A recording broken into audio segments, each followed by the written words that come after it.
এখন আমরা একাদশ শ্রেণীর স্ট্যাটিক্স চ্যাপ্টার নিয়ে আলোচনা করব। স্ট্যাটিক্স বা স্থিতিবিদ্যার এই চ্যাপ্টারে গুরুত্ব অপরিসীম। এই চ্যাপ্টারের উপরে ভিত্তি করে তোমাদের পরে হাইড্রোস্ট্যাটিক্স, ইলেকট্রোস্ট্যাটিক্স, ম্যাগনেটোস্ট্যাটিক্স ইত্যাদি চ্যাপ্টার পড়তে হবে। সুতরাং এই চ্যাপ্টারটা আমাদের খুব ভালো করে বুঝে নিতে হবে। ওই স্ট্যাটিক্স চ্যাপ্টারে আমরা torque and couple, equilibrium, centre of gravity, centre of mass এবং রিলেটেড প্রবলেমস নিয়ে আলোচনা করব। প্রথমে আসা যাক বলের ভ্রামক বা টর্ক। বলের ভ্রামক কাকে বলে? যে কোনো বস্তুতে বল প্রযুক্ত হলে বস্তু নির্দিষ্ট অক্ষ সাপেক্ষে ঘুরতেও পারে বা নাও ঘুরতে পারে। বস্তু বলের ক্রিয়ায় নির্দিষ্ট অক্ষ সাপেক্ষে আদৌ ঘুরবে কি না তা যে রাশির দ্বারা নির্ধারিত হয় তাকেই বলা হয় বলের ভ্রামক। তাহলে বলের ভ্রামক বস্তুর ঘূর্ণন প্রবণতাকে পরিমাপ করে। অর্থাৎ বস্তুতে বল প্রযুক্ত হলে বস্তুতে আদৌ নির্দিষ্ট অক্ষ সাপেক্ষে ঘূর্ণন প্রবণতা হবে কি হবে না তা আমরা মাপব বলের ভ্রামকের সাহায্যে। তাহলে বলের ভ্রামক বস্তুর ঘূর্ণন প্রবণতা পরিমাপ করে। আর কী করে মাপা হবে?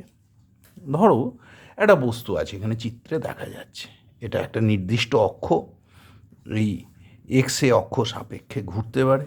এখানে এ বল কাজ করছে, বলের ক্রিয়ারেখা দেখানো হয়েছে। এই অক্ষ থেকে বলের ক্রিয়ারেখার উপরে লম্ব দূরত্ব, এই দেখো এডি, এ বি হলো গিয়ে ডি। তাহলে এখানে বলের ভ্রামক হবে, বলের ভ্রামক হবে এফ ইন্টু ডি।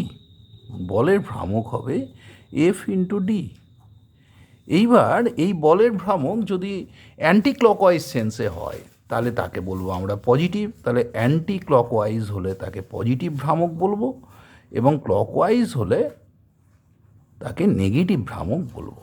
তাহলে অ্যান্টি ক্লকওয়াইজ পজিটিভ, ক্লকওয়াইজ ভ্রামক যদি হয়, ক্লকওয়াইজ ভ্রামক হলে নেগেটিভ ভ্রামক নেব। এবারে যদি একটা বস্তুর উপর একাধিক বল একযোগে কাজ করে, যেমন এখানে দেখা যাচ্ছে একটা বস্তুর উপরে এ বিন্দুতে একটা বল কাজ করছে, বি বিন্দুতে আর একটা বল কাজ করছে, ও বিন্দুগামী ঘূর্ণাক্ষটা দেখানো হয়েছে। ও বিন্দুতে ধরো একটা পিন আটকানো আছে, তার সাপেক্ষে একটা চাকতি ধরো এরকম ঘুরতে পারে। এবার বি বিন্দু দিয়ে বল কাজ করছে F1, এ বিন্দু দিয়ে বল কাজ করছে F2। এবার দেখো এই F1 বলের ক্রিয়ায় যে ভ্রামকের সৃষ্টি হবে, F1 আর ঘূর্ণাক্ষ ও বিন্দুগামী অক্ষ থেকে তার লম্ব দূরত্ব হলো D1, তাহলে বলের ভ্রামক হলো F1 D1। দেখো এইখানে এই যে বলের ভ্রামক, এই ভ্রামকটা কিন্তু কোন সেন্সে? বস্তুকে কিন্তু ঘোরাচ্ছে, দেখো অ্যান্টি ক্লকওয়াইজ সেন্সে। তাহলে এই ভ্রামকটার সাইন দিলাম প্লাস। অন্যদিকে F2 বলের ক্রিয়ারেখার ঘূর্ণাক্ষ থেকে লম্ব দূরত্ব হলো D2, তাহলে বলের ভ্রামক হলো F2 D2। এটা কোন সেন্সে ঘোরাচ্ছে? ইন দ্য ক্লকওয়াইজ সেন্স, তাহলে এটা হলো মাইনাস। এখন তাহলে একাধিক বলের ক্রিয়ায় যখন আমরা ভ্রামকের কথা আলোচনা করব, তখন আমরা কিন্তু অ্যান্টি ক্লকওয়াইজ রোটেশনের ক্ষেত্রে ভ্রামকের চিহ্ন দিলাম প্লাস, ক্লকওয়াইজ রোটেশনের ক্ষেত্রে ভ্রামকের চিহ্ন দিলাম মাইনাস। তাহলে মোট ভ্রামক কত হলো এখানে? F1 D1 minus F2 D2। এটা যদি 0 হয় তাহলে বস্তু আদৌ ঘুরবে না, the body will not rotate at all, will not rotate at all. কিন্তু যদি এটা গ্রেটার দ্যান 0 হয় তাহলে কোন সেন্সে ঘুরবে? অ্যান্টি ক্লকওয়াইজ সেন্সে। কিন্তু যদি এই ভ্রামক, টোটাল ভ্রামক, এই যে ভ্রামকগুলো নিয়েছি তার বীজগাণিতিক সমষ্টি লেস দ্যান 0 হয়, তাহলে বস্তু কিন্তু ঘুরবে ক্লকওয়াইজ সেন্সে। সুতরাং বলের ভ্রামক বস্তুর ঘূর্ণন প্রবণতাকে পরিমাপ করে। এবং বলের ভ্রামককে কি করে মাপছি? বস্তুর উপর প্রযুক্ত বল এবং বলের ক্রিয়ারেখার ঘূর্ণাক্ষ থেকে লম্ব দূরত্বের গুণফলের সাহায্যে। অ্যান্টি ক্লকওয়াইজ ভ্রামক হলে আমরা পজিটিভ নেব, প্লাস চিহ্ন দেব। ক্লকওয়াইজ ভ্রামক হলে আমরা নেগেটিভ নেব, মাইনাস চিহ্ন দিয়ে লিখব। এবং মোট ভ্রামক যদি গ্রেটার দ্যান 0 হয়, বস্তু অ্যান্টি ক্লকওয়াইজ সেন্সে ঘুরবে। বলগুলোর মোট ভ্রামক যদি লেস দ্যান 0 হয়, বস্তু ক্লকওয়াইজ সেন্সে ঘুরবে। আর যদি মোট ভ্রামক 0 হয়, the body will not rotate about the shed Axis at all. এবার হচ্ছে কাপল। কাপল কি? কাপল মানে যুগ্ম, অর্থাৎ বলের যুগ্ম, দুটো সমান সমান্তরাল বিপরীতমুখী বল। ধরো দুটো বল কাজ করছে, একটা এ বিন্দুতে একটা বি বিন্দুতে, দুটোই কিন্তু এফ বল, দুটোই সমান বল, সমান্তরাল বল কিন্তু বিপরীতমুখী। এইরকম বল যুগ্মকে বলা হয়, এরকম বল যুগ্মকে বলা হয় কাপল। বল যুগ্মকে কাপল বলে। এবার এই কাপল প্রয়োগ করলে কি হয় দেখো, দুটো বল যদি সমান আর বিপরীত হয় ওদের লব্ধি কিন্তু F মাইনাস F সমান 0। সুতরাং কাপলের ফলে কোনো ট্রান্সলেশনাল মোশন পাবো না, no translational motion will take place. তাহলে no translational motion will take place hair.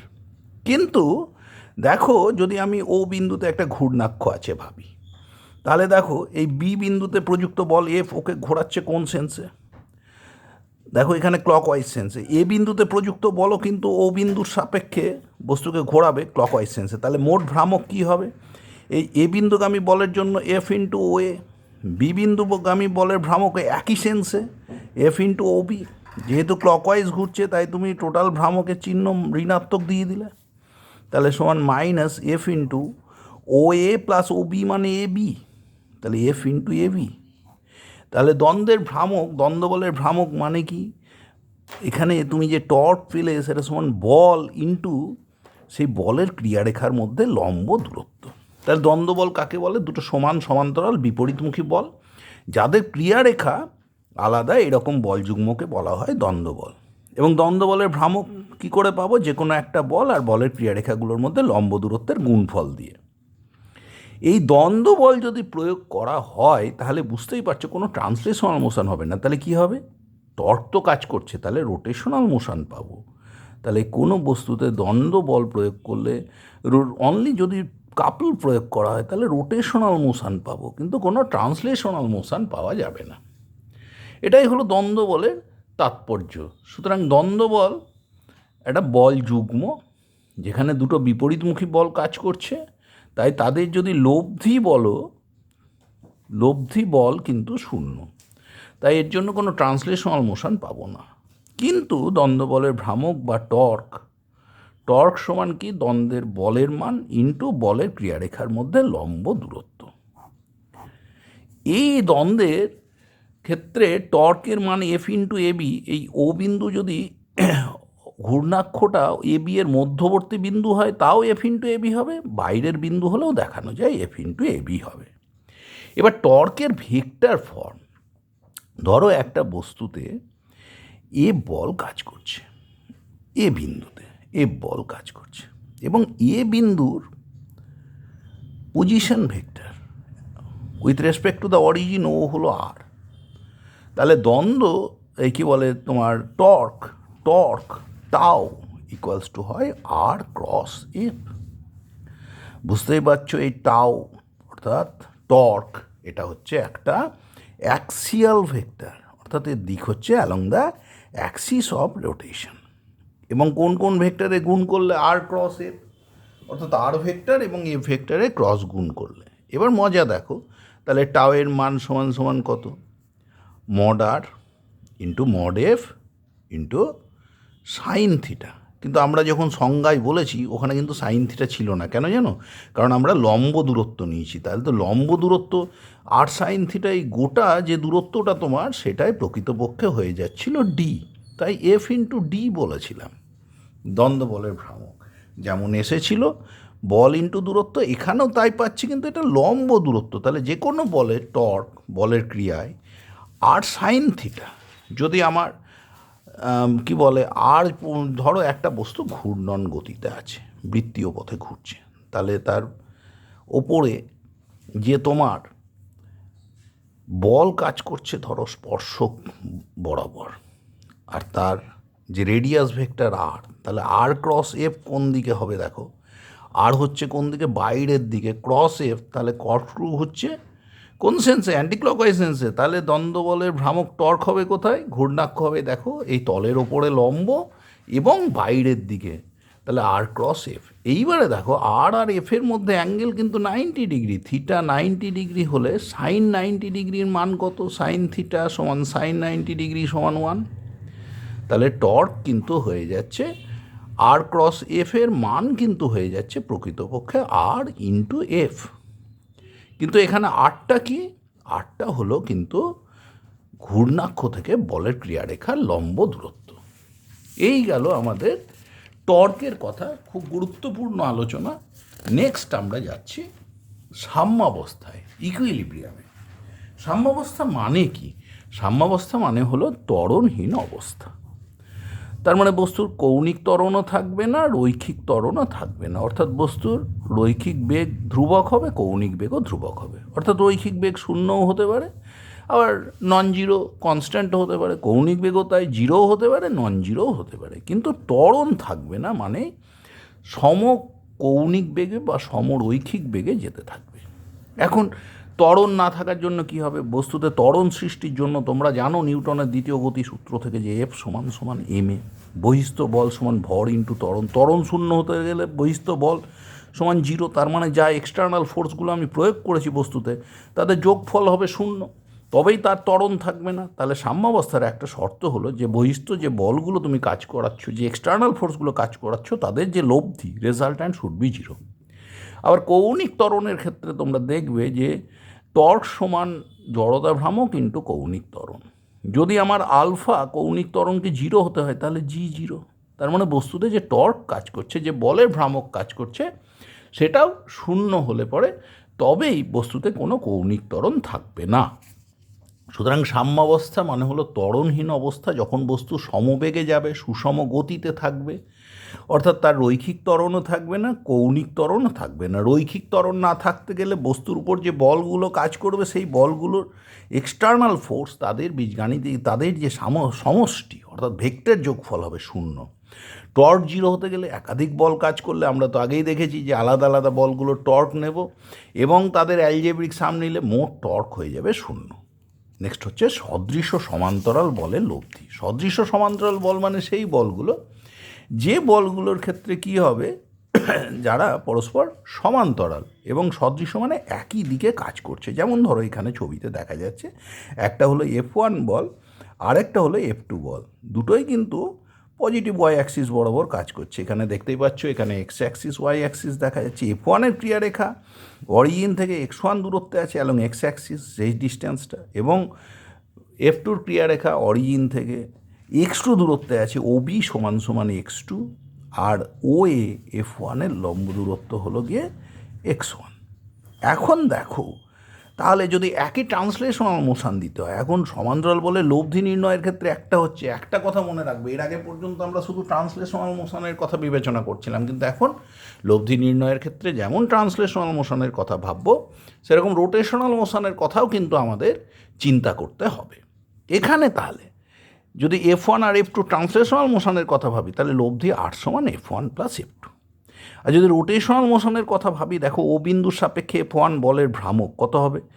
F1 into তার লম্ব দূরত্ব ঘূর্ণাক্ষ, ও বিন্দুকে আমি অক্ষ সাপেক্ষে যদি ধরি, তাহলে তার ঘূর্ণাক্ষ থেকে লম্ব দূরত্ব x1, তাহলে বলের ভ্রামক F1 x1। এবং সেন্সটা কোথায়? ও বিন্দু সাপেক্ষে অ্যান্টি ক্লকওয়াইজ সেন্সে দেখো ঘুরছে, ঘড়ির কাঁটার বিপরীত দিকে। F2 বলের ক্রিয়াতেও তো তাই হচ্ছে, তাহলে তার ভ্রামক কত? F2 x2, দুটো ভ্রামকই পজিটিভ, তাহলে যোগ করে দিলাম। এখন লব্ধি বলের ভ্রামকও তো কী হবে? লব্ধি বলের ভ্রামকও কিন্তু ঘূর্ণাক্ষ সাপেক্ষে একই হতে হবে। লব্ধি বল যদি আর হয়, যেটা ওসি থেকে কাজ করছে, যার ঘূর্ণাক্ষ থেকে লম্ব দূরত্ব ওসি সমান সমান এক্স, তাহলে আর বলের ভ্রামক সমান আর ইন্টু এক্স। তাহলে ইন্ডিভিজুয়াল বলগুলোর মোট ভ্রামকের যোগফল, ভ্রামকগুলোর সমষ্টি, মোট ভ্রামক সমান সমান লব্ধি বলের একই ঘূর্ণাক্ষ সাপেক্ষে ভ্রামক। তাহলে এক্স সমান সমান কত? F1 x1 plus F2 x2 by আর মানে কত? আর মানে F1 প্লাস F2, তাহলে সেটা বসিয়ে দিলাম বাই F1 প্লাস F2। এইভাবে তোমার লব্ধি বলটা কোন বিন্দু থেকে কাজ করবে এটা আমরা নির্ণয় করতে পারি। এরপর হচ্ছে বিসদৃশ সমান্তরাল বল। যখন বলগুলো কি সমান্তরাল কিন্তু দিকটা বিপরীতমুখী, যেমন ধরো এখানে F1 বল, F2 বল, F1 বল যেদিকে কাজ করছে, F2 বল কিন্তু বিপরীতমুখী, কিন্তু এটা সমান্তরাল। তাহলে এদের লব্ধি আর সমান কত? F1 মাইনাস F2 ট্রান্সলেশনাল মোশনের কথা বিবেচনা করলে। এখন দেখো এদের লব্ধির যদি ঘূর্ণাক্ষ থেকে লম্ব দূরত্ব যদি x হয়, তাহলে কি লিখতে পারি? দেখো F1 বলের ঘূর্ণাক্ষ ও বিন্দুর সাপেক্ষে ভ্রামক কত? F1 ইন্টু ও এ দূরত্বটা তো x1, তাহলে F1 ইন্টু x1 F1 বলের ভ্রামক। F2 কিন্তু দেখো F1 ঘোরাচ্ছে ও বিন্দুর সাপেক্ষে অ্যান্টি ক্লকওয়াইজ সেন্সে, কিন্তু F2 কিন্তু দেখো ঘোরাচ্ছে ও বিন্দুর সাপেক্ষে সেদিকেই F2 বলের জন্য, তাহলে সেদিকে ঘোরানো মানে ক্লকওয়াইজ, তাহলে হলো মাইনাস F2 x2। সমান সমান কি লব্ধি বল আর এর ভ্রামক, আর মানে কত F1 মাইনাস F2, তার লম্ব দূরত্ব কত, এ তো এক্স, এই যে ওসি দূরত্বটা হলো এক্স, তাহলে সমান সমান হলো F1 minus F2 into X. তাহলে দেখো এক্স সমান কত হলো F1 x1 minus F2 x2 by F1 minus F2। সুতরাং আমরা প্যারালাল আনলাইক ফোর্স অর্থাৎ সমান্তরাল বিপরীতমুখী বলগুলোর লব্ধি কী করে বের করব, মূলত আমরা এখানে ট্রান্সলেশনাল এবং রোটেশনাল মোশনের কথা বিবেচনা করে সেটা দেখলাম। এইবারে আমরা বিভিন্ন ক্ষেত্রে প্রয়োগে যাব। প্রথম হলো দুটো বলের ক্রিয়ায় সাম্য। দুটো বলের ক্রিয়ায় সাম্যের শর্ত, সাম্যাবস্থা মানেই তো আমরা বলেছি ত্বরণহীন অবস্থা। তাহলে দুটো বলের ক্রিয়ায় সাম্য হতে গেলে বল দুটো যোগফল শূন্য হতে হবে। তার মানে কি বল দুটো সমান এবং বিপরীত হতে হবে। তাহলে এফ মাইনাস এফ সমান 0। দেখো একটা বল এ বিন্দু দিয়ে কাজ করছে, একটা বি দিয়ে, তাহলে এটাও এফ এটাও এফ, লব্ধি হলো 0। এইবার কি হতে হবে বলের ভ্রামক। কিন্তু দেখো এই বলগুলো যদি আমার কাপল ফর্ম করে ফেলে, দেখো দুটো বল সমান বিপরীতমুখী, ক্রিয়ারেখা যদি আলাদা হয়, একটার ক্রিয়ারেখা এ দিয়ে একটা বি দিয়ে, তাহলে তো তার ভ্রামক তোমরা জানো F into A B, ball into দ্বন্দ্বের বাহু। কিন্তু আমার টর্ক কী হতে হবে, সাম্যাবস্থার জন্য টর্ক হতে হবে 0। তাহলে এফ তো 0 নয়, তাহলে এবিকে 0 হতে হবে। তার মানে দুটো বলের ক্রিয়ারেখা কী হতে হবে, একই হতে হবে। যেমন ধরো তোমার জলের মধ্যে একটা বল ভাসছে, এবার বলটার উপরে কী কী বল কাজ করছে, 1 নম্বর হলো ওর ওজন, 2 নম্বর হলো বয়ান্ট ফোর্স বা প্লবতা। তাহলে এই বল দুটো কী হতে হবে, mg সমান b, এটা সাম্যে ভাষার শর্ত। কিন্তু যদি এই mg আর b এর ক্রিয়ারেখা আলাদা হয়ে যায়, ভয়ঙ্কর ব্যাপার হবে। কি হয়ে যাবে, এরা একটা কিন্তু কাপল ফর্ম করবে, তার ফলে বস্তুতে টর্ক কাজ করে যাবে। টর্ক জি সমান তো আই আলফা, তাহলে বস্তুতে কৌণিক ত্বরণের সৃষ্টি হবে। তাহলে তো সাম্যে থাকবে না, তাহলে সাম্যে থাকতে গেলে কী হতে হবে, আলফাকে 0 হতে হবে, কৌণিক ত্বরণ 0 হতে হবে। কৌণিক ত্বরণ যদি 0 হয় তাহলে টর্ককে কী হতে হবে, 0 হতে হবে। টর্ককে যদি 0 হতে হয় তাহলে এই বি আর এমজির ক্রিয়ারেখা কিন্তু একই হবে। তাহলে দুটো বলের ক্রিয়া সাম্যের 1 নম্বর শর্ত, রৈখিক গতির ক্ষেত্রে সাম্যের শর্ত, বল দুটো বিপরীতমুখী হবে। যদি রৈখিক ত্বরণ না থাকে বিপরীতমুখী হবে। আর কৌণিক ত্বরণ না থাকলে কি হবে, ক্রিয়ারেখা, বলগুলোর ক্রিয়ারেখা এক হবে। They should have the same line of action, ক্রিয়ারেখা এক হবে। এই হলো দুটো বলের ক্রিয়ায় সাম্যের শর্ত। এইবারে আমরা 3টে বলের ক্রিয়ায় সাম্যের শর্তে যেতে যাচ্ছি। প্রথমত 3টে বল, ধরো F1 F2 F3, 3টে বলের ক্রিয়া একটা বস্তু সাম্যে আছে, তাহলে 3টে বলের লব্ধি 0। তার মানে F1 F2 লব্ধির সঙ্গে F3 সমান এবং বিপরীতমুখী হবে। তার মানে যে কোনো দুটোর, যদি F2 F3 লব্ধি ভাবতাম, তার লব্ধির সঙ্গে F1 সমান আর বিপরীতমুখী হবে। যদি F2 F3 লব্ধি হয় এটা, তাহলে F1 সমান বিপরীতমুখী। F1 F2 নিয়েছি, F1 F3 লব্ধি এটা F2 সঙ্গে সমান এবং বিপরীতমুখী হবে। তার মানে যে কোনো দুটো লব্ধি তৃতীয়টার সঙ্গে সমান ও বিপরীতমুখী হবে। তাহলে যে কোনো দুটি লব্ধি, যে কোনো দুটি বলের লব্ধি, দুটি বলের লব্ধি তৃতীয়টার সঙ্গে সমান এবং বিপরীতমুখী হবে। তৃতীয়টির কীরকম হবে, তৃতীয়টির সমান এবং বিপরীতমুখী। আর কি হতে পারে, আমরা কিন্তু একটা পড়েছিলাম ভেক্টর চ্যাপ্টারে, যে 3টি বলের লব্ধি যদি 0 হয়, বল 3টেকে কী করা যাবে, একটা ত্রিভুজের একই ক্রমে গৃহীত 3টে বাহু দিয়ে প্রকাশ করা যাবে। দেখো এবিসি একটা ত্রিভুজ, তার বাহু দিয়ে এবি বাহু দেখো তোমার F1 বলকে প্রকাশ করেছে, বিসি বাহু F2 বলকে প্রকাশ করেছে, সিএ বাহু F3 বলকে প্রকাশ করেছে। তাহলে F1 plus F2 plus F3, F1 vector plus F2 vector plus F3 vector সমান সমান 0। তাহলে এদের একই ক্রমে গৃহীত ত্রিভুজের 3টে বাহু দিয়ে প্রকাশ করা গেল। তখন লামির উপপাদ্য প্রযোজ্য হবে। লামির উপপাদ্য প্রযোজ্য হবে। লামির উপপাদ্য প্রযোজ্য হবে মানে যে কোনো একটা বল এবং অন্য দুটো বলের মধ্যবর্তী কোণের সাইনের অনুপাত ধ্রুবক হবে। বল বাই অন্য দুটির মধ্যবর্তী, অন্য দুটি বলের মধ্যবর্তী কোণের সাইনের অনুপাত ধ্রুবক। বলের মধ্যবর্তী কোণের কী হবে, সাইনের অনুপাত ধ্রুবক। সাইনের অনুপাত, বল বাই এই সাইনের যে অনুপাত, সেটা হবে সমান ধ্রুবক। যেমন ধরো এই যে ছবি এবিসি ত্রিভুজের এই যে চিত্রে দেখা যাচ্ছে, ধরো F1 বল, তাহলে F1 নিলাম। অন্য দুটো বল কি F2 আর F3 মধ্যবর্তী কোণ আলফা, তাহলে তার সাইন আলফা, এটা কার সঙ্গে সমান হবে? F2 বল, অন্য দুটোর মধ্যবর্তী কোণ F2 নিয়ে নিয়েছি, তাহলে F1 আর F3 মধ্যবর্তী কোণ বিটা সমান সাইন বিটা। কী হবে এটা কার সঙ্গে সমান? তৃতীয় বল F3 ছাড়া অন্য দুটো বল F1 এবং F2 এদের মধ্যবর্তী কোণ গামা তার সাইনের অনুপাতের সঙ্গে সমান হবে। অর্থাৎ এখানে F1 বাই সাইন আলফা সমান F2 বাই সাইন বিটা সমান F3 বাই সাইন গামা। আর কি দেখো, F1 F2 লব্ধি যদি F3 সঙ্গে সমান হয়, তাহলেও F1 F2 লব্ধি ধরো F আর F3 যদি সমান বিপরীতমুখী হয়, এদের ক্রিয়ারেখা যদি একই বিন্দুগামী না হয়, তাহলে তো এরা কাপল ফর্ম করে ফেলবে। কাপল ফর্ম করলে কি হবে? দ্বন্দ্বের ভ্রামক পেয়ে যাব, তাহলে তো একটা টর্ক কাজ করবে, কৌণিক ত্বরণ চলে আসবে। তাহলে কৌণিক ত্বরণ না থাকতে গেলে কি হতে হবে? F আর F3 ক্রিয়ারেখা একই হবে। দেখো F1 F2 যে লব্ধি সেটা F1 আর F2 বলে ছেদবিন্দু দিয়ে কাজ করছে। F3ও যদি একই রেখায় অবস্থিত হয়, তাহলে F1 F2 F3 তিনটে বলই একই বিন্দু দিয়ে যাচ্ছে, দে আর কনকারেন্ট ফোর্সেস, তারা সমবিন্দু হতে হবে। হয় বলগুলো সমবিন্দু হবে, অথবা কি হতে পারে? দেখো F1 F2 ধরো প্যারালাল লাইক ফোর্স, তাদের ধরো একটা লব্ধি হলো F, আর F3 কি হতে পারে? তাহলে F1 F2 লব্ধি হলো F, আর F3 যদি বিপরীতমুখী হয়, সমান হয় F এর সঙ্গে, তাহলেও তো এদের কোনো টর্ক কাজ করবে না, কারণ আমার আলটিমেটলি বল পেলাম F আর F3। তাহলে কার্যত দুটো বল হয়ে গেল। এই দুটো বল একই রেখায় কাজ করে সমান এবং বিপরীতমুখী যদি হয়ে যায়, তাহলে না রৈখিক ত্বরণ থাকবে না কৌণিক ত্বরণ থাকবে। তাহলে কি হবে? বলগুলো হয় কনকারেন্ট থাকবে, অর্থাৎ বলগুলো হয় সমবিন্দু হবে, অথবা তারা প্যারালাল হলে পরে এই ক্ষেত্রটা হতে পারে F1 F2 লব্ধি F এর সঙ্গে F3 সমান এবং বিপরীতমুখী হলেও হবে। এখানে কিন্তু F3 কিন্তু F1 F2 এর সঙ্গে একই বিন্দু দিয়ে যাচ্ছে না, এরা কিন্তু তখন কনকারেন্ট না। প্যারালাল হলে অন্য কথা, অন্যথায় বলগুলো কনকারেন্ট হবে। এই হলো তিনটে বলের ক্রিয়ায় সাম্যের শর্ত। এইবার আমরা লামির উপপাদ্যের একটা প্রয়োগ দেখে নিই। লামির উপপাদ্যের প্রয়োগ কি বলে দেখো। দেখো এখানে বলছে, in the adjacent figure a sphere of mass 10 gram is hanging by a thread and is in contact with a smooth wall.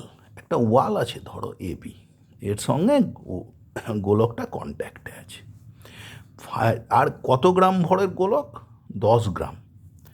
Find the tension in the thread and the reaction force provided by the ওয়াল।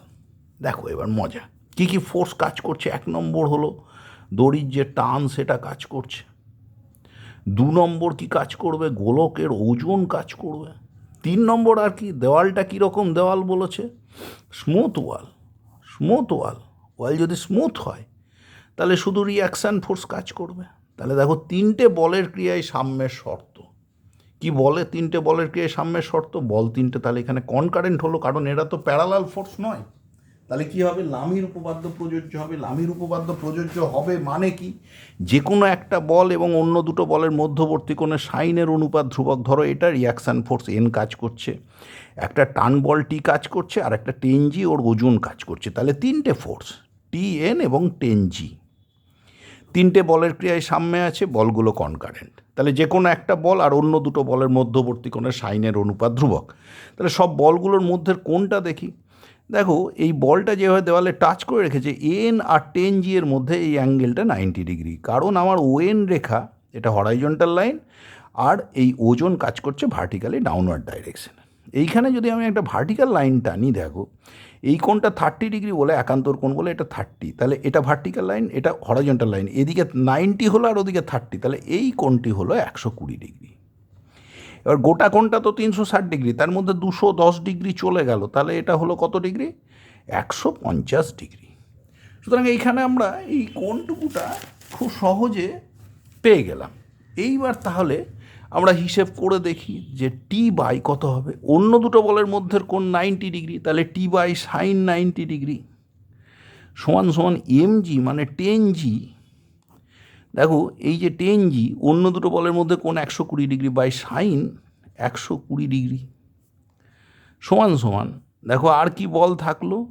টি হলো 10G হলো তাহলে n by sine 150 degree, n by sine 150 degree, তাহলে T by sine 91 সমান 10G by sine 120 মানে √3/2 সমান n by sine 150 মানে sign 30 মানে half, তাহলে টি সমান সমান দেখো এখান থেকে 20G বাই √3, আর n সমান সমান দেখো হলো 20 বাই √3 ইন্টু হাফ ইন্টু জি, তার মানে 10G বাই √3 নিউটন। এইভাবে আমরা খুব সহজে লামির উপপাদ্যের সাহায্যে, সে 10 গ্রাম বলেছিল তাহলে আমাদের এটা ডাইনে আসা উচিত, নিউটন নয়, এককটা হবে ডাইন। এইভাবে লামির উপপাদ্যের সাহায্যে আমরা সব বলগুলো, যখন 3টে বলের ক্রিয়া বস্তু সাম্যে আছে তখন সব বলগুলো বের করে ফেলতে পারি, টি এন এদের বের করে ফেলা গেল। এইবার হচ্ছে একতলীয় বলের ক্রিয়ায় সাম্যের শর্ত। কতগুলো একতলীয় বল কাজ করছে। সাম্যাবস্থা মানে কি? প্রথম হলো ত্বরণহীন অবস্থা। ত্বরণহীন অবস্থা, ত্বরণ ক ধরনের হতে পারে? একটা হলো রৈখিক ত্বরণ, ট্রান্সলেশনাল মোশনের জন্য একটা ত্বরণ হতে পারে। 2 নম্বর কি হতে পারে? কৌণিক ত্বরণ, অর্থাৎ অ্যাঙ্গুলার অ্যাক্সিলারেশন হতে পারে।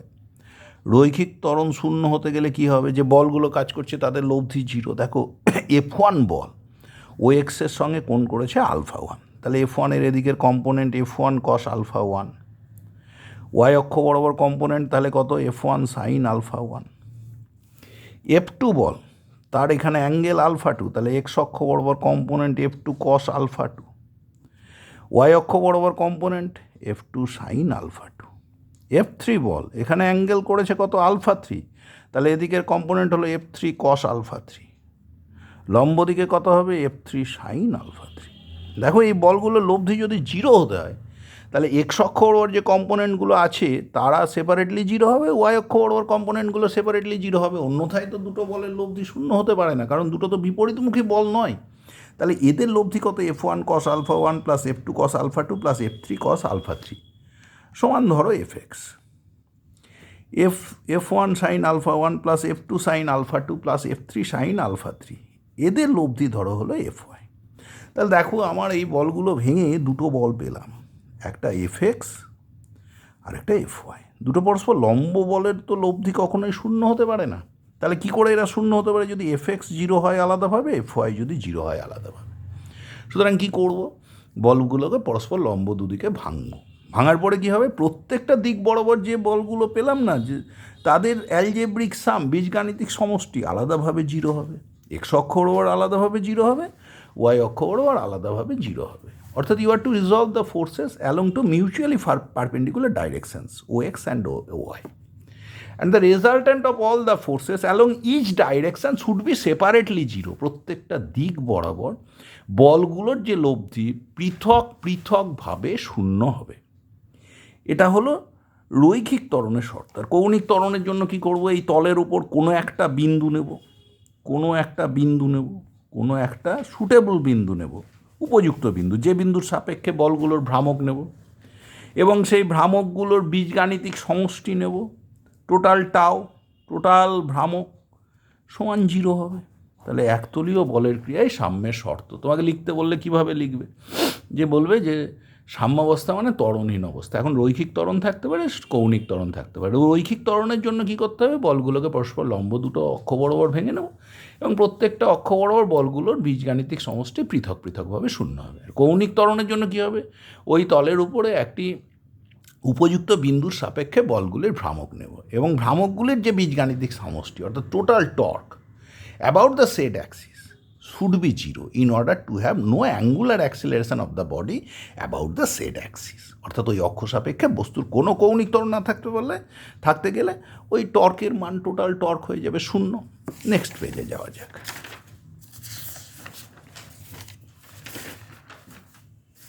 এইবারে আমরা সেন্টার অফ গ্র্যাভিটিতে যাচ্ছি। এর অ্যাপ্লিকেশন সদৃশ্য সমান্তরাল বলে। দেখো একটা বিস্তৃত বস্তু অসংখ্য বিন্দু ভরের সমষ্টি, এবং সেই বিন্দু ভরগুলো থেকে করসপন্ডিং ওয়েট সোজা নিচের দিকে কাজ করে। ধরো একটা বস্তু M1 M2 M3 ইত্যাদি M4 ইত্যাদি ভরের সমষ্টি। তাহলে এই বিন্দু এ বিন্দু, বি বিন্দু, সি বিন্দু, ডি বিন্দু থেকে এইগুলো কাজ করছে, M1G M2G M3G M4G। এখন দেখো, ওজন হলো এমন একটা বল যে বল দিয়ে পৃথিবী কোনো বস্তুকে নিজের কেন্দ্রের দিকে আকর্ষণ করে। সুতরাং এই যে M1G, M2G, M3G, M4G, এই বলগুলোর ক্রিয়ারেখা সব গিয়ে মিলবে কোথায়? পৃথিবীর কেন্দ্রে, এবং তার দূরত্ব তুমি জানো প্রায় 6400 কিলোমিটার। তার ফলে এত দূরে মিললে এই বলের ক্রিয়ারেখাগুলো প্যারালাল বলতে আমাদের আপত্তি থাকা উচিত না। তাহলে এই যে বিন্দু ভরগুলোর যে ওজন, এগুলো হলো সদৃশ সমান্তরাল বল। তাহলে এই বলগুলোর লব্ধি একটা বিশেষ বিন্দু থেকে কাজ করে, যাকে বলা হয় বস্তুর সেন্টার অফ গ্র্যাভিটি বা ভার কেন্দ্র। তাহলে একটা বিস্তৃত বস্তু অসংখ্য বিন্দু ভরের সমষ্টি, সেই বিন্দুগুলো থেকে সেই ভরের করসপন্ডিং যে ওজন কাজ করে। এই ওজন বলগুলো কেমন? Parallel like force. এই প্যারালাল লাইক ফোর্সগুলো লব্ধি একটা বিশেষ বিন্দু থেকে কাজ করবে, সেটা বস্তুর মধ্যেও হতে পারে, বাইরেও হতে পারে কোনো ক্ষেত্রে। সেই বিন্দুটাকে বলা হচ্ছে বস্তুর ভার কেন্দ্র বা সেন্টার অফ গ্র্যাভিটি।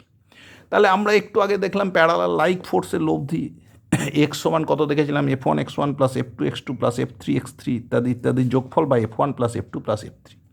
তাহলে ধরো এখানে M1G, তার ঘূর্ণাক্ষ থেকে দূরত্ব x1, তাহলে তার ভ্রামক কত হবে? F1x1 মানে M1G x1। তারপরেরটা M2Gর ঘূর্ণাক্ষ থেকে দূরত্ব হলো x2, তাহলে তার কত লিখবো? ভ্রামক M2G x2। সিমিলারলি তারপরেরটা কত লিখবো? M3G, তার ঘূর্ণাক্ষ থেকে যদি লম্ব দূরত্ব আমরা ধরে নিই x3, M3G x3, এইভাবে এদের যোগফল পাবো। নিচে কী হবে? নিচে F1 plus F2 plus F3, তার মানে কী হবে? M1G plus M2G plus M3G, এদের যোগফল প্লাস ডট ডট। এবার দেখো, একটা জি কিন্তু কমন নিয়ে কেটে দিতে পারি। তাহলে কত হলো? যদি বস্তুর পুরো আকারটা এমন থাকে সর্বত্র জি সমান, তাহলে জি কেটে দিতে কোনো আপত্তি নেই। তাহলে M1x1 plus M2x2 plus M3x3 by কী হলো? M1 plus M2 plus M3। একইভাবে বস্তু যদি ওয়াই অক্ষ বরাবর দূরত্বগুলো, ওয়াই অক্ষ থেকে দূরত্বগুলো থাকে y1, y2, y3, তাহলে ভারকেন্দ্রের স্থানাঙ্ক কী হবে? ওয়াই স্থানাঙ্ক কী হবে? M1 y1 plus M2 y2 plus M3 y3 divided by কত হবে? M1 plus M2 plus M3। এইবার centre of gravity for a body. বিভিন্ন ক্ষেত্রে সেন্টার অফ গ্র্যাভিটি কোথায় হয়, কেমন হয়? যেমন ধরো একটা গোলক, তার কেন্দ্রবিন্দুতে হলো তার সেন্টার অফ গ্র্যাভিটির অবস্থান। অন্যদিকে যদি একটা ইউনিফর্ম রড হয়, সুষম ঘনত্বের যদি একটা দণ্ড হয়, খুব সরু দণ্ড, তার ভারকেন্দ্র কোথায় অবস্থিত হবে? সেই রডের যে দৈর্ঘ্যের মধ্যবিন্দুতে। একটা রিং নিলাম, এই রিংয়ের ভারকেন্দ্র কোথায়?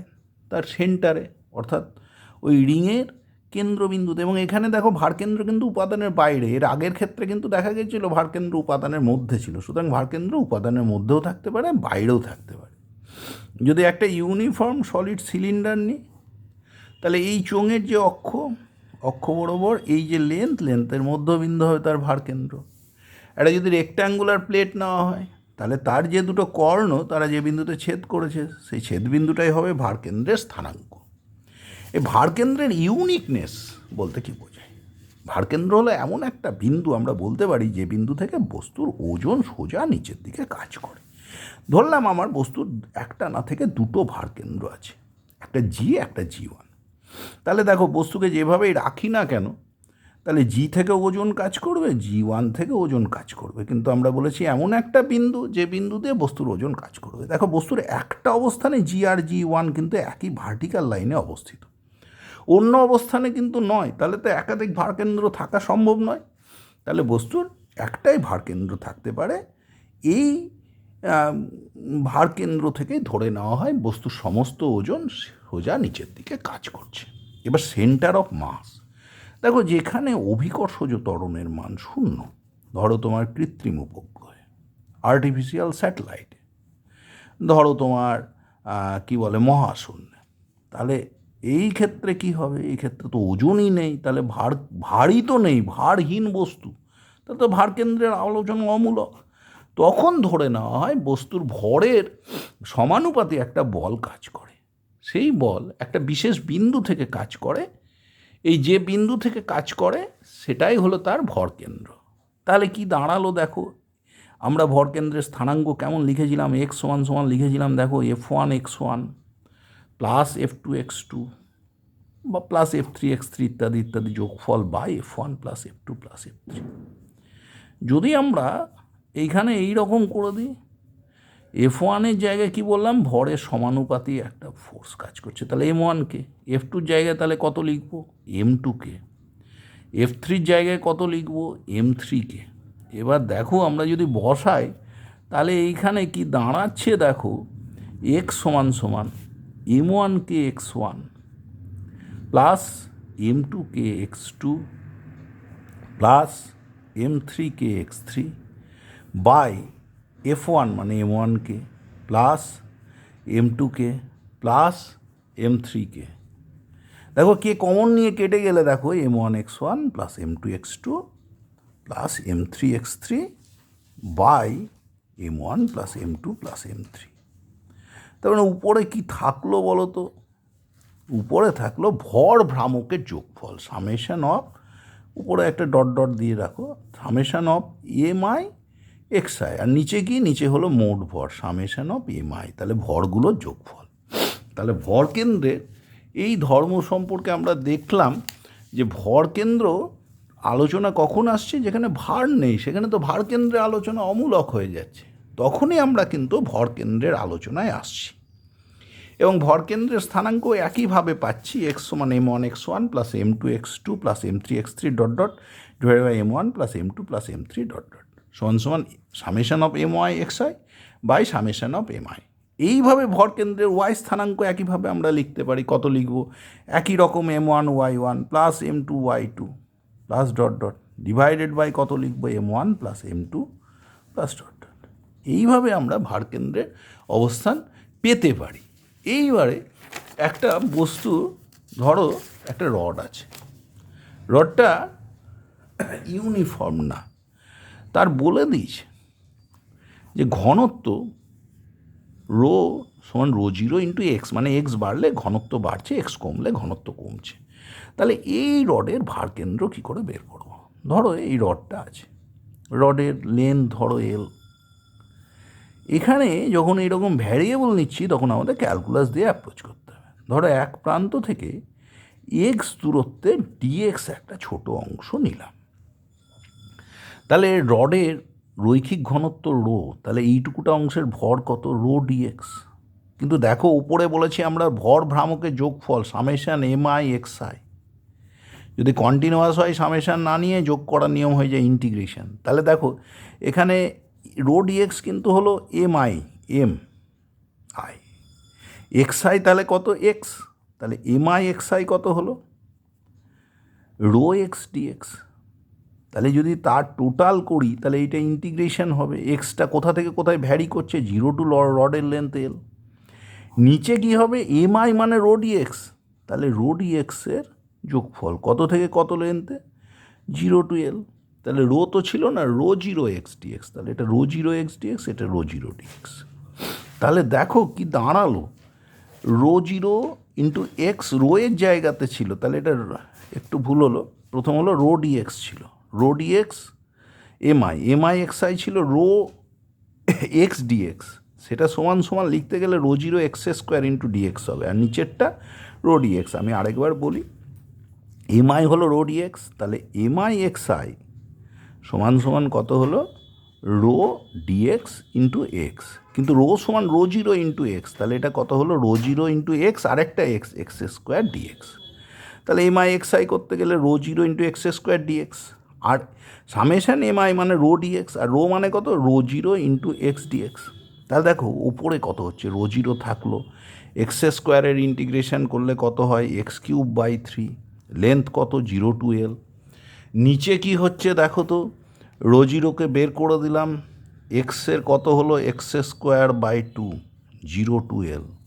তা দেখো রো জিরো কেটে গেল, উপরে থাকলো এল কিউব বাই 3, আর নিচে থাকছে এল স্কোয়ার বাই 2, তার মানে 2 বাই এল স্কোয়ার, তার মানে 2L বাই 3।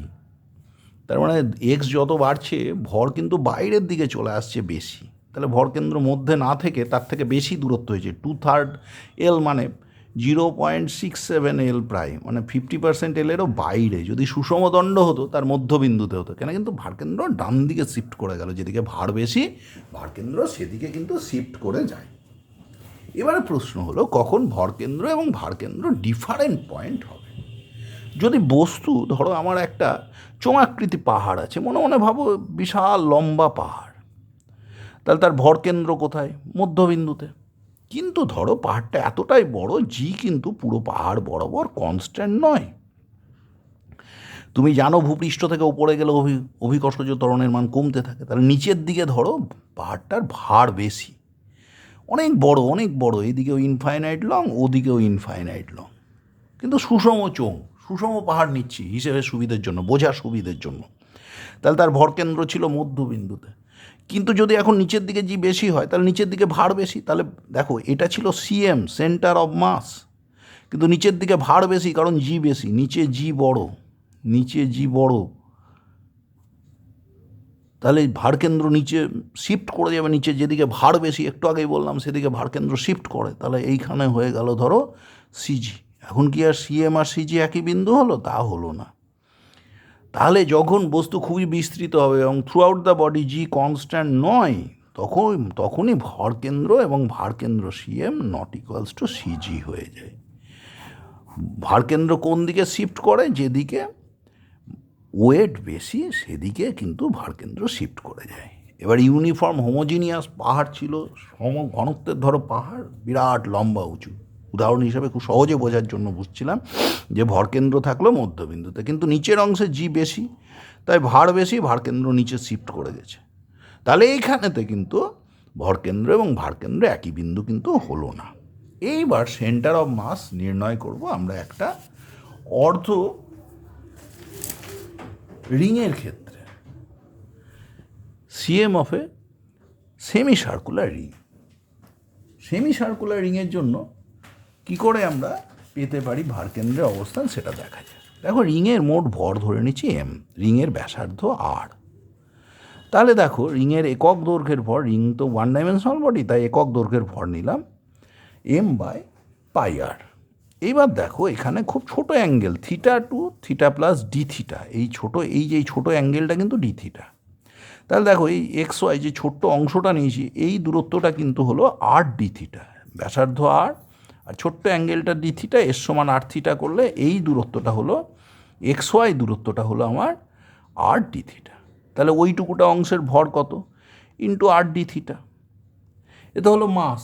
তাহলে মাস মোমেন্ট নেব, অক্ষ সাপেক্ষে দূরত্ব কতটা দূরে আছে দেখো তো, এখান থেকে লম্ব টানি, এই কোণটা থিটা হয়েছে, তাহলে দেখো এই কোণটা 90 মাইনাস থিটা, তাহলে এইখানে এই যে লম্ব দূরত্ব, এই যে ভর যেটা আছে তার যে লম্ব দূরত্ব, দেখো এটা 90 মাইনাস থিটা, তাহলে এটা ভূমি হলে এই দূরত্বটা কিন্তু হয়ে গেল আর সাইন থিটা। তুমি ভাববে কস থিটা, কিন্তু এই কোণটা তো থিটা, তাহলে ওপরের কোণটা pi by 2 minus theta, d theta তো নেগলিজিবলি স্মল, তাহলে ভর ভ্রামক যখন নিলাম উপরে ভর লিখলাম একক দৈর্ঘ্যের ভর ইন্টু ওই এক্স ওয়াই অংশের ভর, তাহলে ওইটুকুটা ওই ছোট্ট অংশটার ভর হলো m by pi r into r d theta, দূরত্ব কত? আর সাইন থিটা। এটা হলো ভর ভ্রামক। ওপরে কি হয়? আমরা বলেছি ভরকেন্দ্রের স্থানাঙ্ক এক্স সি এম সমান সমান কত ছিল? ওপরে কী ছিল? এম আই এক্স আই, তার মানে ভর ভ্রামকের যোগফল, নিচে মোট ভর ডিভাইডেড বাই রিংয়ের মোট ভর। আচ্ছা, উপরে যোগফল করতে গেলে কি করব? ইন্টিগ্রেশন করব। থিটার মান দেখো কত থেকে কত হচ্ছে? 0 থেকে পাই, তাহলে 0 থেকে পাই এই লিমিটে ইন্টিগ্রেশন করে দিলাম।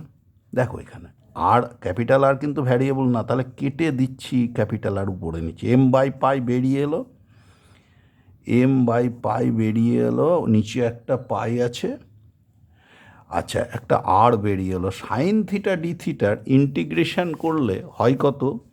মাইনাস কস থিটা, তাহলে ইন্টিগ্রেশন করে হলো মাইনাস কস থিটা, লিমিট কত? 0 টু পাই।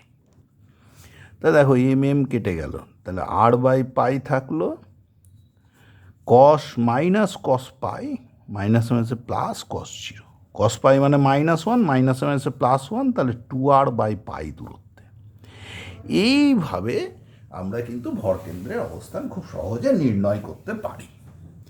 একইভাবে আমরা একটা ডিস্কের, যদি আমাদের এই ডিস্ক, অর্ধ ডিস্ক অর্থাৎ সেমি সার্কুলার যদি একটা ডিস্ক থাকে, সেই ডিস্কেরও আমরা ভরকেন্দ্র কিন্তু খুব সহজে বের করতে পারবো, শুধু রিংয়ের আইডিয়াটাকে কাজে লাগিয়ে।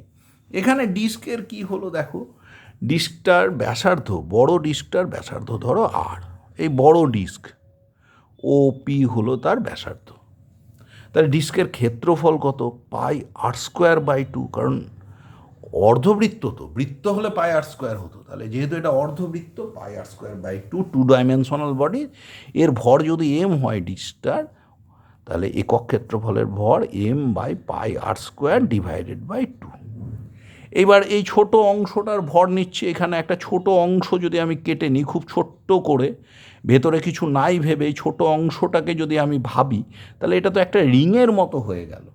তাহলে এটা যদি রিংয়ের মতো হয়, এই অংশটার দেখো ভর কতটা হতে পারে, দেখো এই পরিধিটা হলো পাই আর এখানে ছোট্ট ডিআর, এটা পুরো কতটা ডিআর, তাহলে এইটুকুটা অংশের ক্ষেত্রফল কত? ইন্টু পাই আর ডিআর। তাহলে এটা হলো গিয়ে তোমার এখানেতে পাই আর ডিআর যখন আমি নিলাম, এটা কিন্তু স্মল আর হওয়া উচিত, হ্যাঁ, পাই আর ইন্টু ডিআর, এইটুকুটা আর ব্যাসার্ধের, নিচের যে রিংটা নিচ্ছি সেটা আর ব্যাসার্ধের আর পুরো ডিআর, তাহলে পাই আর ইন্টু ডিআর। এটা কি হলো? ওই ছোট্ট রিংটার ভর। এবার ভর ভ্রামক নেওয়া মানে ভর কেন্দ্রের স্থানাঙ্ক, তুমি দেখেছো রিংয়ের কত হয়, রিংয়ের একটু আগে দেখলে টু আর বাই পাই উচ্চতাতে হয়ে থাকে, তাহলে এখানেও আর ব্যাসার্ধের রিং, তাহলে তার ভর কেন্দ্রের ভর ভ্রামক উচ্চতা দিয়ে গুণ করে নিলাম, এম আই এটা হলো, এটা এক্স আই। ইন্টিগ্রেশন করব, কত থেকে কত লিমিট দেব? 0 টু আর। নিচে কী দেবো? ওর ভর দিয়ে ভাগ করে দেবো। দেখো এখান থেকে তাহলে কি দাঁড়াচ্ছে, এই দেখো একটা টু আর এখানে একটা টু, 4 বেরিয়ে এলো, এই এম কেটে দিলাম, নিচে একটা কিন্তু আমাদের একটা আর স্কোয়ার থেকে যাচ্ছে, দেখো একটা পাই কেটে গেল, আর একটা পাই আর স্কোয়ার থেকে গেল। ইন্টিগ্রেশনের মধ্যে থাকলো দেখো small r dr into r, মানে আর স্কোয়ার ডিআর, দেখো কত হয়? 4 by pi r square into কত হবে? আর কিউব বাই 3, আর স্কোয়ারে যখন ইন্টিগ্রেশন করছো 0 টু আর, তাহলে কত হলো?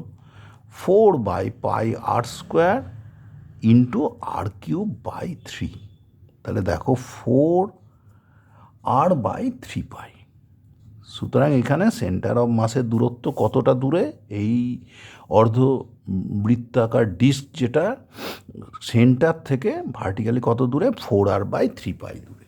একইভাবে যদি অর্ধগোলক হয় না, তুমি ক্যালকুলেশন করে পাবে অর্ধগোলকটি যে দূরত্ব, এই ধরো অর্ধগোলক, এর একই রকম ক্যালকুলেশন দেবে, এই ধরো ওর ব্যাসার্ধ, এই নিচ থেকে 3 আর বাই 8 দূরত্বে হয়, এবং দেখো নিচের অংশটা তো বেশি ভারী, 3 আর বাই 8 মানে কত বলো তো? 0.3 375 আর, মানে লেস দ্যান 0.5 আর। বুঝতে পেরেছো? যদি সবটা সমান পুরু হতো তাহলে মধ্যবিন্দুতে হতো 0.5 আর, কিন্তু নিচের অংশ ভারী, তাই ভার কেন্দ্র কিন্তু নিচে শিফট করে গেছে।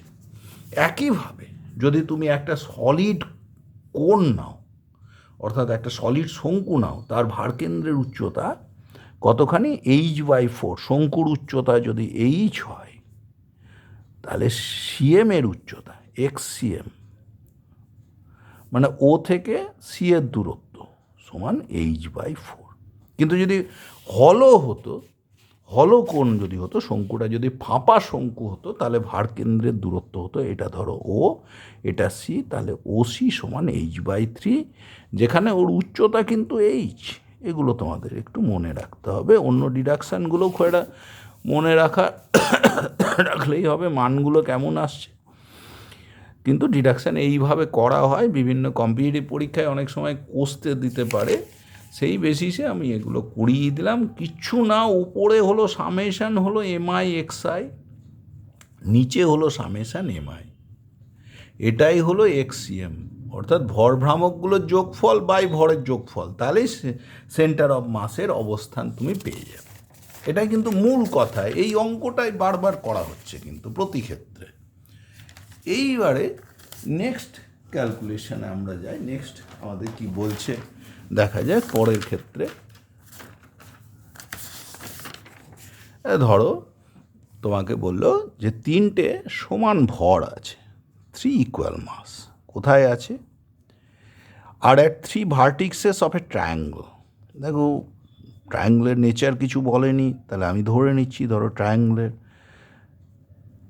বিভিন্ন বিন্দুগুলোর স্থানাঙ্ক ভেবে নিচ্ছি x1 y1 x2 y2 x3 y3। তাহলে ভরকেন্দ্রের স্থানাঙ্ক কি হবে? দেখো xcm কি হবে? তুমি জানো m1 x1 তার মানে mx1 plus mx2 plus mx3 by মোট ভরের যোগফল m প্লাস m তার মানে 3m, মানে কত হলো x1 plus x2 plus x3 by 3। তাহলে YCM কি হবে?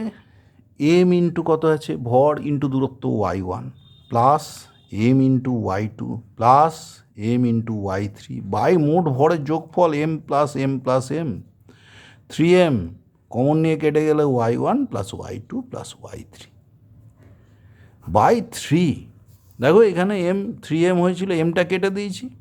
তাহলে কি দাঁড়ালো? এই পয়েন্টটা কার কোঅর্ডিনেট? ত্রিভুজের ভারকেন্দ্রের কোঅর্ডিনেট। তাহলে ত্রিভুজের 3টে শীর্ষবিন্দুতে সমান ভরের যদি বস্তু বসিয়ে দেওয়া হয়, তাহলে সেই সিস্টেম যেটা গঠিত হলো তার ভরকেন্দ্র কি হবে? ত্রিভুজের নিজের যে ভরকেন্দ্র সেইখানে গিয়ে সমাপতিত হলো, অর্থাৎ সেই বিন্দুতেই কিন্তু আমরা ভরকেন্দ্রটা পেয়ে গেলাম। এবার ভরকেন্দ্রের তাহলে কোঅর্ডিনেট কি? x1 m1 x1 plus m2 x2 plus m3 x3 by m1 plus m2 plus m3।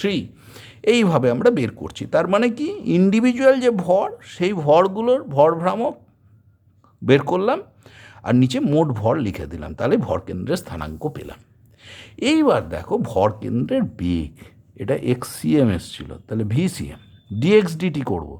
দেখো ভর তো ধ্রুবক, তাহলে তার ডিফারেন্সিয়েশন হলো না, x1 ডট লিখলাম, মানে x1 ডট মানে dx1 dt plus m2 x2 dot dx2 dt plus m3 x3 dot, এইভাবে চলতে থাকলো বাই m1 m2 m3 এটা কনস্ট্যান্ট, তাহলে বসে গেল, এখানে কোনো ডিফারেন্সিয়েশনের প্রশ্ন এলো না।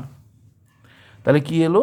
m1 v1 plus m2 v2 plus m3 v3 by m1 plus m2 plus m3। দেখো ব্যাপারটা কি, x1 ডট মানে কি? x1 ডট মানে dx1 dt সমান কত বলেছি? v1। x2 ডট মানে কত? dx2 dt সমান সমান কত? v2। x3 ডট মানে কত? dx3 dt সমান সমান কত? v3। এটাই বসালাম। তাহলে দেখো মজার ব্যাপার, ভরকেন্দ্রের যদি তোমার বেগ বের করতে হয়, তাহলে ইন্ডিভিজুয়াল ভরগুলোর বেগটা জানলেই কিন্তু আমরা ভরকেন্দ্রের বেগ বের করে ফেলতে পারছি। কিন্তু এখানে মনে রাখতে হবে বেগ কিন্তু ভেক্টর রাশি, সুতরাং যখন পার্টিকুলার দিকের বেগ পজিটিভ নেব, উল্টো দিকের বেগ কিন্তু নেগেটিভ নেব। এখানে একটা ছোট্ট প্রবলেম দেখা যাচ্ছে যে দুটো ভর একটা স্প্রিংয়ের মাধ্যমে যুক্ত, ভরহীন স্প্রিংয়ের মাধ্যমে, সেই ভর দুটো একটা 10 গ্রাম একটা 20 গ্রাম। 10 গ্রাম ভরের বস্তুটার কোনো মুহূর্তের বেগ 10 মিটার পার সেকেন্ড, 20 গ্রাম ভরের বস্তুটার সেই মুহূর্তে বেগ 20 মিটার পার সেকেন্ড। 10 গ্রাম ভরেরটা 10 মিটার পার সেকেন্ড, 20 গ্রামেরটা 20 মিটার পার সেকেন্ড। তাহলে বলছে ভর কেন্দ্রের বেগ কত? দেখো ভিসিএম সমান কত? m1 v1 plus m2 v2 by কত? m1 plus m2। কিন্তু আমি কি বলেছি বেগ একটা ভেক্টর রাশি, এটা তোমাকে মাথায় রেখে ক্যালকুলেশন করতে হবে। তাহলে দেখো m1 কত? 10 গ্রাম, তার মানে 10 ইন্টু 10⁻³ কেজি। v1 কত?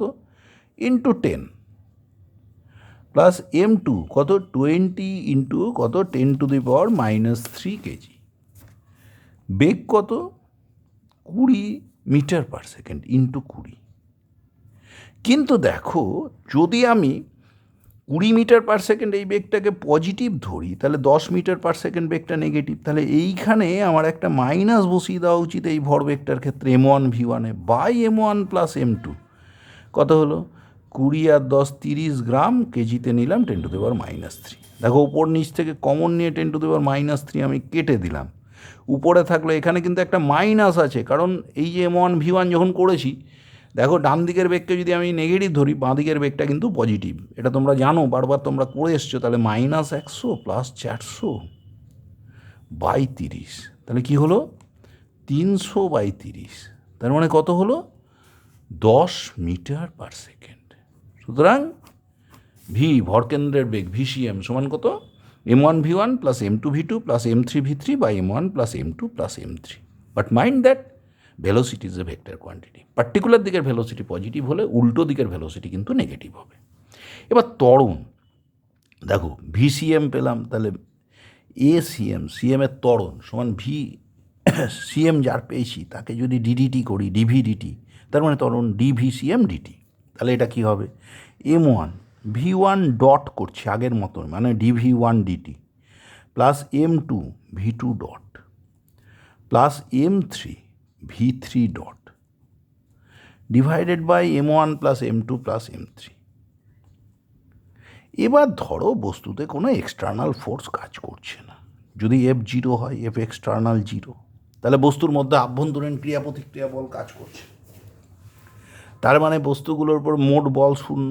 দেখো v1 ডট মানে কি a1 dv1 dt, v2 dot মানে dv2 dt মানে a2 দ্বিতীয় বস্তুর ত্বরণ, v3 ডট মানে dv3 dt এটা তৃতীয় বস্তুর ত্বরণ। দেখো যদি এক্সটার্নাল ফোর্স 0 হয় তাহলে m1 a1 এখান থেকে পেলাম কি বলো তো m1 a1 plus m2 a2 plus m3 a3, m1 a1 plus m2 a2 plus m3 a3 by m1 plus m2 plus m3। দেখো বহিস্থ বল না কাজ করলে পারস্পরিক আভ্যন্তরীণ ক্রিয়া প্রতিক্রিয়া বলগুলো তো পরস্পর সমান আর বিপরীতমুখী, পরস্পরকে তো ক্যান্সেল করে দেবে, তাহলে উপরে বলগুলো লব্ধি 0। তাহলে বহিস্থ বল যদি না থাকে তাহলে ভরকেন্দ্রের কোনো ত্বরণ থাকবে না। In absence of external force there should be no acceleration of the CM of the body. তাহলে বহিস্থ বলের অনুপস্থিতিতে ভরকেন্দ্রের কোনো কিন্তু ত্বরণ থাকবে না। তাহলে মানে তখন কিভাবে যাবে ভরকেন্দ্র, ত্বরণ এসিএম সমান 0, ত্বরণ শূন্য মানে it will move with constant velocity. এবার যদি ভরকেন্দ্র আগে থেকে স্থির থাকে তাহলে স্থির থাকবে, আগে থেকে যদি গতিশীল থাকে তাহলে গতিশীল থাকবে। যেমন ধরো এখানে একটা বলেছে দুটো ভর, একটা 10 গ্রাম আর একটা 20 গ্রাম, এরা প্রথমে স্থির ছিল। বলছে যে যখন আমি এই ভরটাকে 2 মিটার পার সেকেন্ড বেগে ছেড়ে দিয়েছি, প্রথমে কিন্তু স্থির ছিল স্প্রিংয়ের দ্বারা যুক্ত, এবার ছেড়ে দেওয়ার ফলে একটা মুহূর্তে 1 নম্বর বস্তুটার বেগ v1, এটা দেখো 1 নম্বর বস্তু, তার বেগ v1 2 মিটার পার সেকেন্ড হলে 2 নম্বর বস্তু তার বেগ কিছু একটা হবে, তার জন্য ভিসিএম কত। প্রথমে বস্তুগুলো কি ছিল, স্থির ছিল। স্প্রিংয়ের দ্বারা বস্তুগুলোতে কেমন বল কাজ করছে, আভ্যন্তরীণ ক্রিয়া প্রতিক্রিয়া বল, ইন্টারনাল অ্যাকশন রিয়াকশান ফোর্স।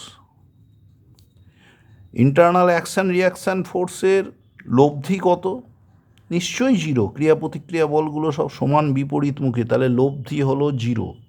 তাহলে বহিস্থ বল না কাজ করলে লব্ধি বল 0, তাহলে ভারকেন্দ্রের ত্বরণ এসিএম সমান 0। ভরকেন্দ্রে তো ত্বরণ নেই, বস্তুগুলো তো আগে স্থির ছিল, তাহলে তার ভরকেন্দ্রও কি ছিল এক্সিএম সমান কত m1 x1 plus m2 x2।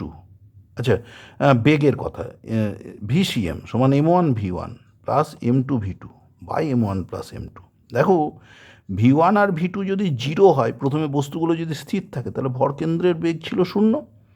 এখন ত্বরণ নেই, ভরকেন্দ্রে যদি ত্বরণ না থাকে তাহলে ভরকেন্দ্রের বেগ কিন্তু অপরিবর্তিত থাকবে, তাহলে সেটা যদি স্থির ছিল তো পরেও ভরকেন্দ্র কিন্তু স্থির থাকবে। সুতরাং এখানে যে বস্তুটাই যে বেগেই যাক না কেন তার ভরকেন্দ্রে বেগ কত হবে, 0। এটা খুব ইম্পর্ট্যান্ট কথা যে বহিস্থ বলের অনুপস্থিতিতে ভরকেন্দ্রের কোনো ত্বরণ থাকবে না। বহিস্থ বল নেই মানে কি বল কাজ করছে, শুধু আভ্যন্তরীণ ক্রিয়া প্রতিক্রিয়া বল। যখন আভ্যন্তরীণ ক্রিয়া প্রতিক্রিয়া বল কাজ করবে তখন ভরকেন্দ্রে কিন্তু কোনো ত্বরণ থাকে না। তাই এখানেতে আমরা দেখলাম বস্তুগুলো আগে কি ছিল, স্থির ছিল, স্প্রিংয়ের দ্বারা যুক্ত, তাই পারস্পরিক ক্রিয়া প্রতিক্রিয়া বলের প্রভাবে ওদের গতির সৃষ্টি হয়েছে। বহিস্থ তো বল নেই, এক্সটার্নাল ফোর্স তো নেই, তাহলে ভরকেন্দ্রের তো কোনো ত্বরণ থাকার প্রশ্নই আসছে না। তাহলে ভরকেন্দ্র আগেও স্থির ছিল, দেখলাম আমরা বস্তুগুলো স্থির, তাহলে ভরকেন্দ্র আগেও স্থির ছিল, আভ্যন্তরীণ ক্রিয়া প্রতিক্রিয়া বল কাজ করছে, বহিস্থ বল নেই, তাহলে লব্ধি বল শূন্য, তাহলে ভরকেন্দ্রের ত্বরণ শূন্য, তাহলে সে সমবেগে যাবে, তাহলে ভরকেন্দ্রের বেগ আগেও শূন্য ছিল, পরেও কত হবে, ভরকেন্দ্রের বেগ হলো শূন্য।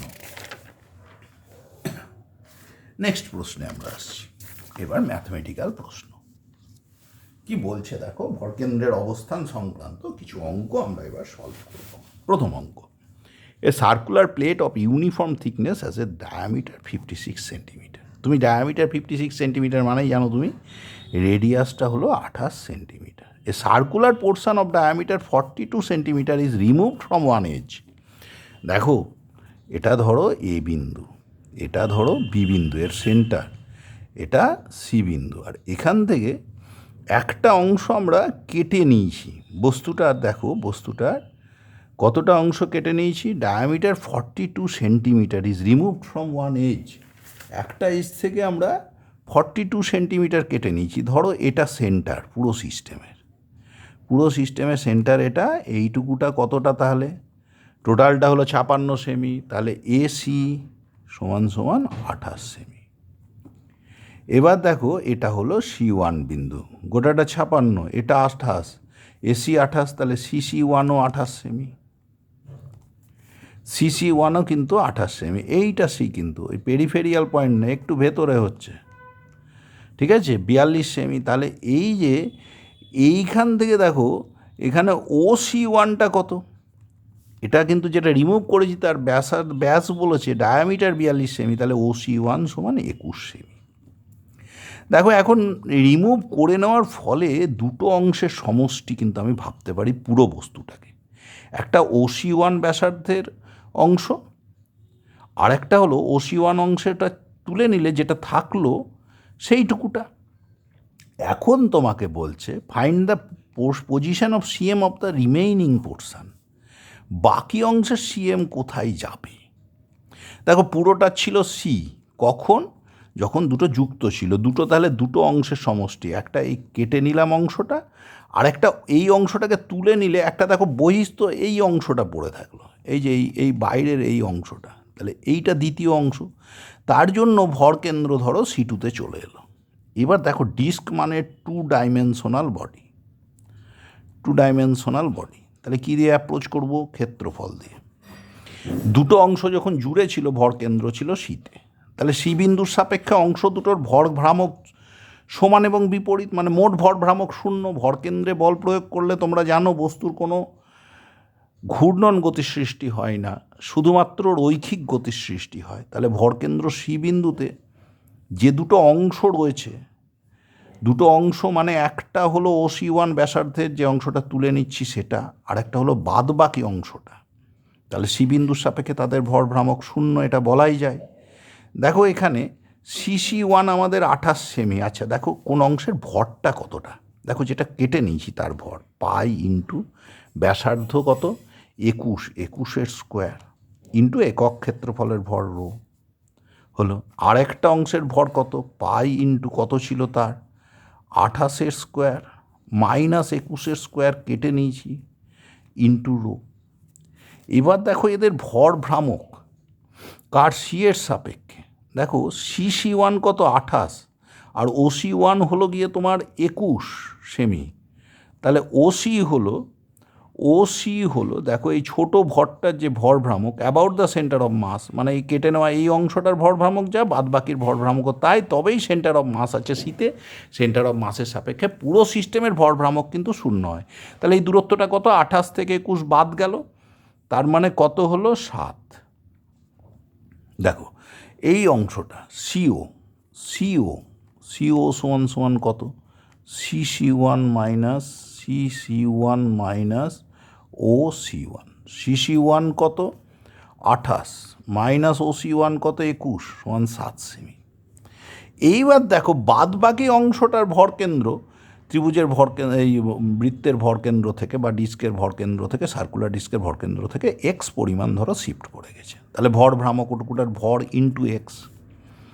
তাহলে দুটো অংশের ভর ভ্রামক সমান ছিল, তাই দুটো অংশ মিলে ভরকেন্দ্র ছিল সিতে, তাই সি বিন্দুর সাপেক্ষে এই কেটে নেওয়া গোলক বৃত্তটার ভরভ্রামক নিলাম সমান সমান এই যে কেটে নেওয়া অংশের ভরভ্রামক নিয়েছি সমান সমান বাকি যেটা পড়ে আছে তার ভর বের করলাম ইন্টু তার ভর কেন্দ্র কতটা শিফট করলো সেটা নিলাম। অর্থাৎ আমরা ভাবতে পারি ও আর O1, ওতে কী আছে ছোট বৃত্তটার ভর, O1-এ কী আছে বাকি অংশের ভর। এই টু বডি সিস্টেমের ভর কেন্দ্র ছিল শীতে, তাই ওর কেন্দ্রগামী যে বৃত্ত নিয়েছি তার ভরভ্রামক সিয়ের সাপেক্ষে যা বাদ বাকি অংশটুকুটা যেটা পড়ে থাকলো তারও সিয়ের সাপেক্ষে ভরভ্রামক সমান। কারণ ভর কেন্দ্র হলো এমন একটা বিন্দু যে বিন্দুতে বল প্রয়োগ করলে বস্তুর কিন্তু কোনো ঘূর্ণন গতির সৃষ্টি হয় না, তাই ভর কেন্দ্রের সাপেক্ষে ভরভ্রামক হলো 0। তাহলে টু বডি সিস্টেমের দুটো অংশের ওই ভরকেন্দ্র হোল সিস্টেমের ভরকেন্দ্র ছিল শীতে, তার সাপেক্ষে দুটো অংশেরই ভরভ্রামক সমান এবং বিপরীত।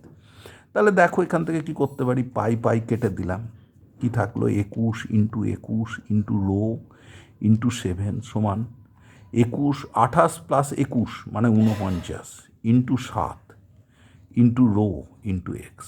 দেখো রো কেটে দিতে পারি, 7 কেটে দিতে পারি, তাহলে এক্স সমান 21 ইন্টু 21 বাই 49, 7 7 49, 3 7 21, 7 3 7 21, তাহলে 9 সেমি। তাহলে ভরকেন্দ্রটা শিফট করছে কতটা, দেখো এই সেন্টার থেকে বাঁ দিকে 9 সেমি দূরে, তাহলে 9 সেমি টুয়ার্ডস লেফট হেয়ার। এটাই হলো CM of the rest portion, CM of the rest portion. Next second problem কি বলছে, যে এখানে একটা পুলি দেখা যাচ্ছে, ভরহীন একটা পুলি, দুটো ভর ঝোলানো আছে, একটা এম একটা 3m। বলছে find the acceleration of the CM of the system. তুমি জানো ACM সমান M1A1 plus M2A2 by M1 plus M2। এবার তোমার হোল সিস্টেমের ত্বরণ বের করার নিয়ম তুমি জানো। দেখো এখানে টান বল কাজ করে, কিন্তু আমরা বলেছি টান বল কেমন বল, ক্রিয়া প্রতিক্রিয়া বল, they will dismiss each other. এখানে কে কাজ করছে 3mg, এখানে কে কাজ করবে mg। তাহলে হোল সিস্টেমটা এদিকে ত্বরণ সহ নামার কথা। তাহলে দেখো এখন আমি যদি এর কথা বলি, এ সমান কত, দেখো টানগুলো ক্রিয়া প্রতিক্রিয়া বল, হোল সিস্টেম কাজ করলে টিগুলো কেটে যাবে, তাই তাকে বিবেচনা করছি না। তাহলে মোশানের দিকে কত হলো 3mg। মোশান নিচের দিকে, এখানে এটা কিন্তু ওপরে উঠছে এই mg, এম ভরটা, তাহলে তার ওজন নিচের দিকে, তাহলে গতির বিরুদ্ধে mg কাজ করছে, তাহলে লব্ধি বল 3mg মাইনাস mg বাই মোট মাস 3m প্লাস m। তাহলে কত হলো 2mg বাই 4m, তার মানে কত হলো mm কেটে গেল g/2। এবার হোল সিস্টেমের ত্বরণ আমরা বের করব। দেখো m1 ভর, m1 সমান ধরলাম 3m, তার ত্বরণ কত a সমান g/2 এবং কোন দিকে নিচের দিকে। m2 ভরটা কত m, কিন্তু তার ত্বরণ কিন্তু বিপরীতমুখী ওপরের দিকে, তাহলে a2 সমান সমান কত মাইনাস g/2। আমরা বলেছি বিশেষ দিকের ত্বরণ পজিটিভ হলে উল্টো দিকের ত্বরণ কিন্তু নেগেটিভ। তাহলে দেখো তো এ সমান সমান তাহলে কত বলা যায় ACM, M1A1 তাহলে 3m into g/2 plus M2A2, M2 মানে m into minus g/2 divided by M1 plus M2, তার মানে 3m প্লাস m।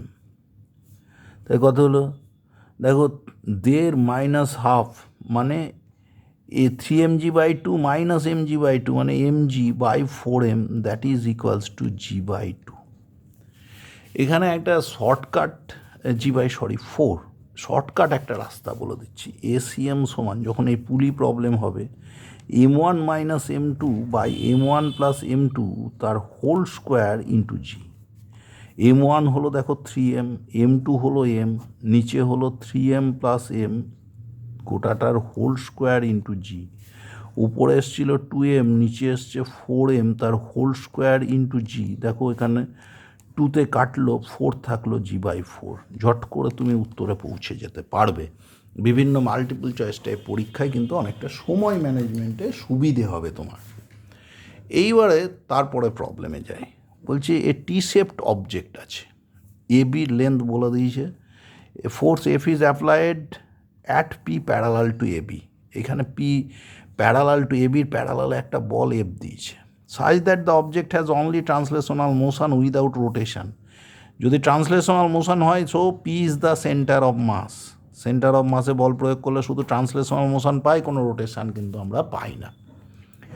এবার বলছে অবজেক্ট উইথ ডাইমেনশনস আর শোন, এটা ইউনিফর্ম যদি রড ধরে নিই তাহলে এইটুকুটার ভর হলো নিচের অংশের ভর হলো 2m 2l জন্য, তাহলে উপরের অংশের ভর m, এইবার নিচের অংশের লেন্থ 2l, তাহলে তার ভর কেন্দ্রের উচ্চতা দেখো নিচের অংশের y1, যদি y অক্ষে নিচ্ছি তাহলে l, উপরের রডটা খুব সরু হলে তার ভর কেন্দ্রের উচ্চতা এটা l হলো, এটা l, তাহলে y2 সমান সমান 2l, তাহলে ভর কেন্দ্রের স্থানাঙ্ক অবস্থান y সমান, দেখো y সমান সমান কী হতে পারে, m1 y1 plus m2 y2 by m1 plus m2, m1টা কত ধরেছি 2m, তাই তো নিচের অংশটা 2m, তাহলে m1 2m, m2 কত, m2 এই যে এটা m, উপরের অংশের ভর m, তাহলে m1 y1, m1 মানে 2m ইন্টু y1 মানে কত, নিচেরটার ভর কেন্দ্রের উচ্চতা কিন্তু l,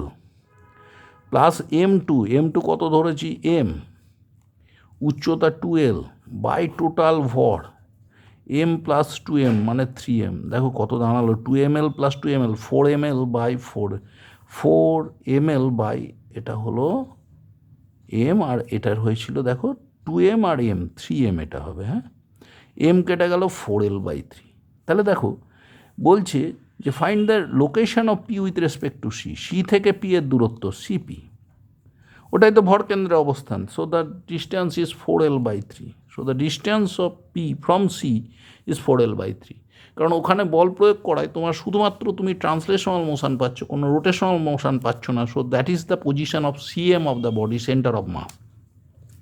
সুতরাং সেন্টার অফ মাসের সি থেকে দূরত্ব আমাকে বের করতে হলো, সেই দূরত্বটা হলো 4l বাই 3। নেক্সট প্রবলেমে আমরা যাওয়ার চেষ্টা করছি, প্রবলেম নাম্বার 4 কি বলছে, a metre stick balanced on a knife edge at its centre when 2 coins each of 5 gram are kept on the top of 12 centimetre, ধরো একটা মিটার স্টিক আছে, এর মধ্যবিন্দুতে এটা ব্যালান্সিং অবস্থায় আছে, এবার বলছে কি 2 coins of 5 gram are kept on 12 centimetre side, এখানে 5 গ্রামের দুটো ভর, তার মানে কতটা 10 গ্রাম ভর কাজ করছে নিচে, কোথা থেকে 12 সেমি দূর থেকে, আর মিটার স্টিকের দৈর্ঘ্য 1 মিটার, ভর কেন্দ্রের দূরত্ব কিন্তু এখানে 50 centimetre. The stick is found to be balanced at 45 centimetre, তার মানে স্টিকটা কিন্তু এখন আমার মধ্যবিন্দুতে, stick balanced on a knife edge at its centre when 2 coins এজড এত put on top at the other 12 centimetre mark of the other at 12 centimeter, the stick found to be balanced at 40, দেখো এই স্টিকটাকে 50 থেকে তার ওজন কিন্তু কাজ করছিল, এটাকে আর 50 সেমি দূরে ব্যালেন্স না রেখে এখন রাখতে হয়েছে 45 সেমি দূরে। দেখো কখন এটাকে ব্যালেন্স রাখতে পারবো, যদি এখন হোল সিস্টেমের ভর কেন্দ্র এখানে থাকে, দেখো এই সিস্টেমটাকে এখন আমি দুটো ভর হিসেবে ভাবতে পারি, একটা এদিকে আছে 10 গ্রাম যেটা 12 সেমি থেকে ঝুলছে, তাহলে সিএম থেকে তার দূরত্ব কত, সিএম 45 সেমি দূরে, তাহলে কত হবে 10g ইন্টু কত দূরত্ব কত 45 মাইনাস 12 মানে 33 সমান এখানে mg ইন্টু কত, এই গোটা দূরত্বটা 50 সেমি, তার মধ্যে 45 গেল, তাহলে এইটুকুটা 5 সেমি, তাই না, দণ্ডের ওজন তো সবসময় মধ্যবিন্দু থেকে কাজ করবে, কিন্তু এখন ওর ব্যালান্সিং পয়েন্ট ওখানে না রেখে 45 সেমি দূরে রেখেছি, তাহলে এইটুকুটা দূরত্ব 5 সেমি, তাহলে এই দুটো অংশের ভ্রামক সমান, তাই সেন্টার অফ মাস বা সেন্টার অফ গ্র্যাভিটিতে আমি সাপোর্ট দেওয়াতে বস্তুটাকে স্থির অবস্থায় রাখা গেছে, এই দুটো বলের যে লব্ধি তার সঙ্গে এখন রিয়াকশান ফোর্স ব্যালান্সে রাখতে পেরেছি, তাহলে এমজি ওজনের ভ্রামক কত 5 সেমি দিয়ে গুণ হলো এখানে, তাহলে কত দাঁড়াচ্ছে দেখো 5 দুগুণ 10, জি কেটে গেল, তাহলে এম সমান 66, বলছে what is the mass of the metre stick, so the mass of the metre stick is 66 gram. Next প্রবলেমে যাচ্ছি, প্রবলেম নাম্বার 5 কি বলছে দেখো, বলছে 3 মিটার লং একটা ল্যাডার আছে, এবি ধরো ল্যাডার এবি সমান 3 metre, leans on a frictionless wall, ওয়ালটা frictionless, its feet rest on the floor 1 metre from the wall, এর ফিটটা ওয়াল সি বিন্দু থেকে 1 মিটার দূরে আছে। Find the reaction forces of wall and the floor. দেখো মেঝে যে রিয়াকশান ফোর্স দিয়েছে N1 আর দেওয়াল যে রিয়াকশান ফোর্স দিয়েছে F, এই দুটো বের করতে হবে। দেখো আর কি বল কাজ করছে, দেখো মেঝেটা কিন্তু বলেনি ফ্রিকশানলেস, তাহলে তার ফ্রিকশান, দেখো মইটা বাঁ দিকে সরকে নেমে যাওয়ার কথা, তাহলে ফ্রিকশান কাজ করছে ডান দিকে, তাহলে এসি রেখা বরাবর এফ বল কাজ করছে। আর কি, মইয়ের ওজন সোজা নিচের দিকে কাজ করবে। 3 মিটার লং ল্যাডার আর 20 কেজি ওজন, তা দেখো এখান থেকে 20 ইন্টু জি কাজ করছে।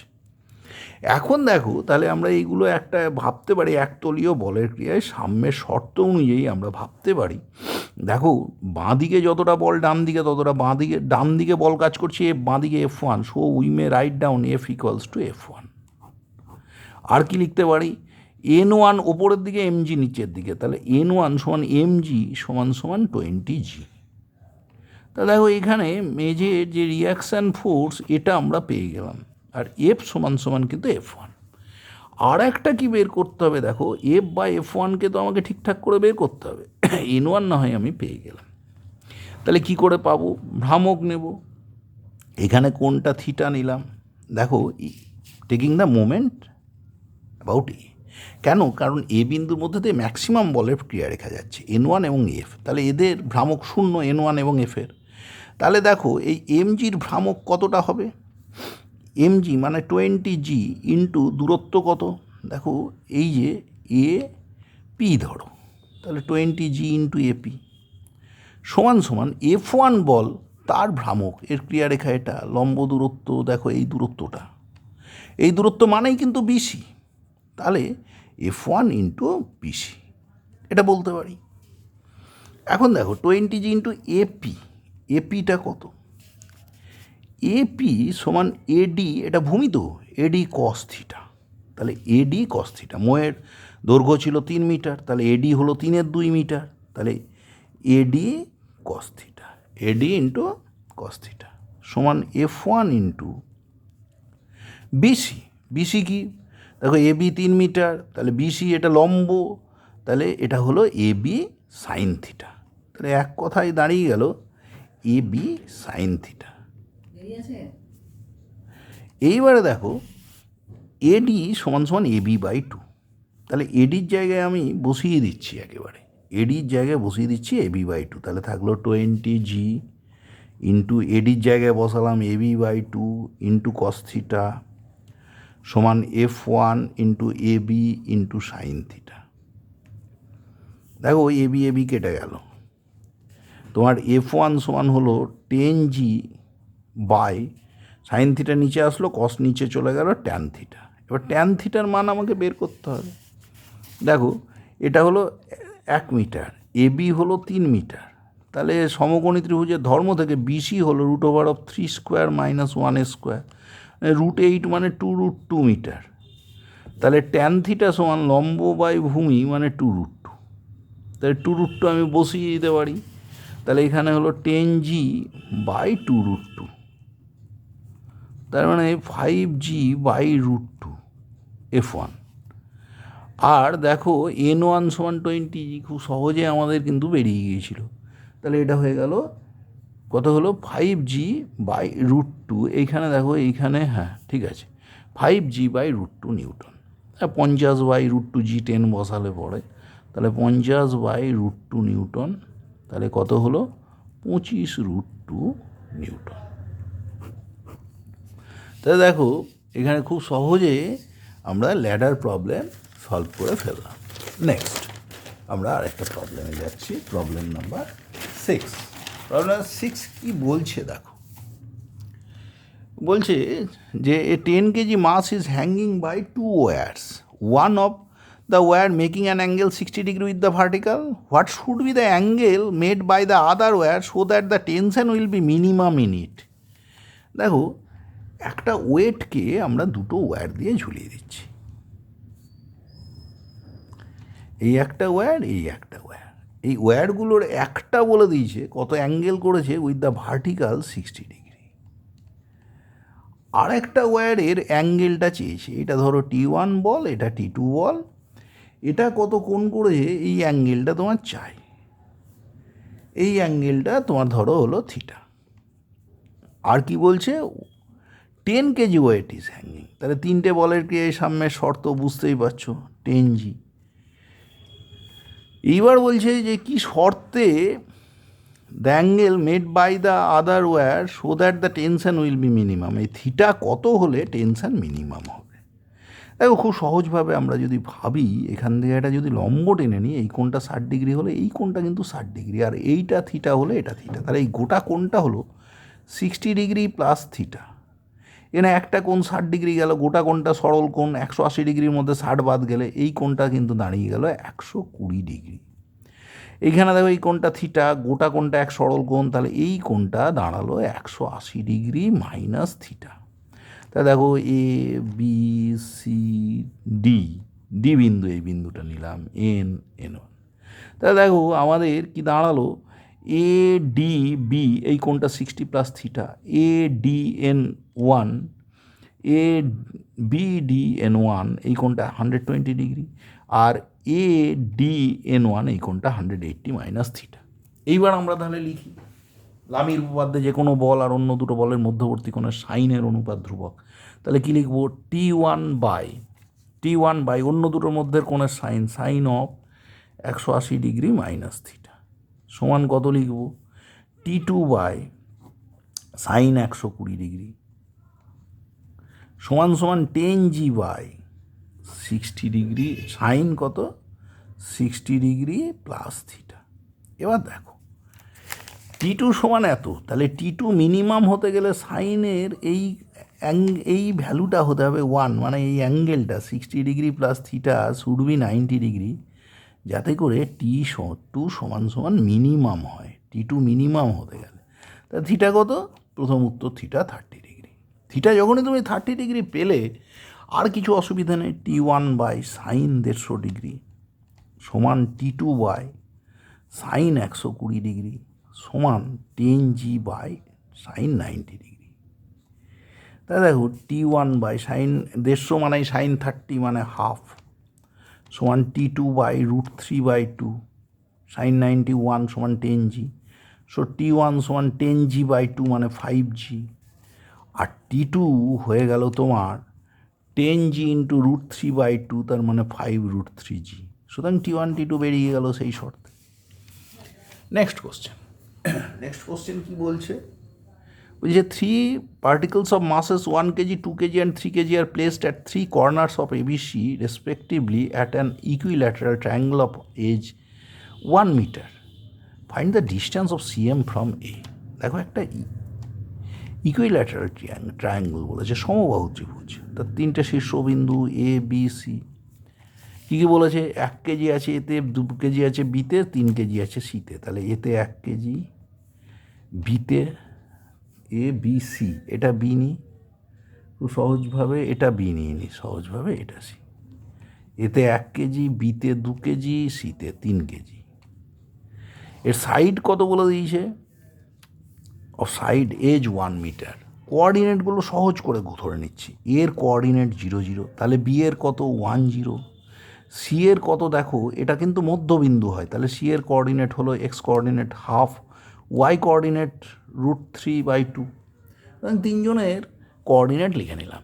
তাহলে দেখো সিএম এর আগে কোঅর্ডিনেট বের করে দিয়ে এ থেকে দূরত্ব, সিএম এর কোঅর্ডিনেট এক্সএম, M1 কত 1 কেজি ইন্টু x1 0, তাহলে 0 plus M2 x2, M2 2 KG into 1, তাহলে 2 ইন্টু 1 প্লাস M3 x3, তার মানে কত 3 into half by M1 plus M2 plus M3 1 plus 2 plus 3, তাহলে কত হলো 2 প্লাস 3 2, তাহলে 7 2 ডিভাইডেড বাই 6, তাহলে এটা হলো 7/12।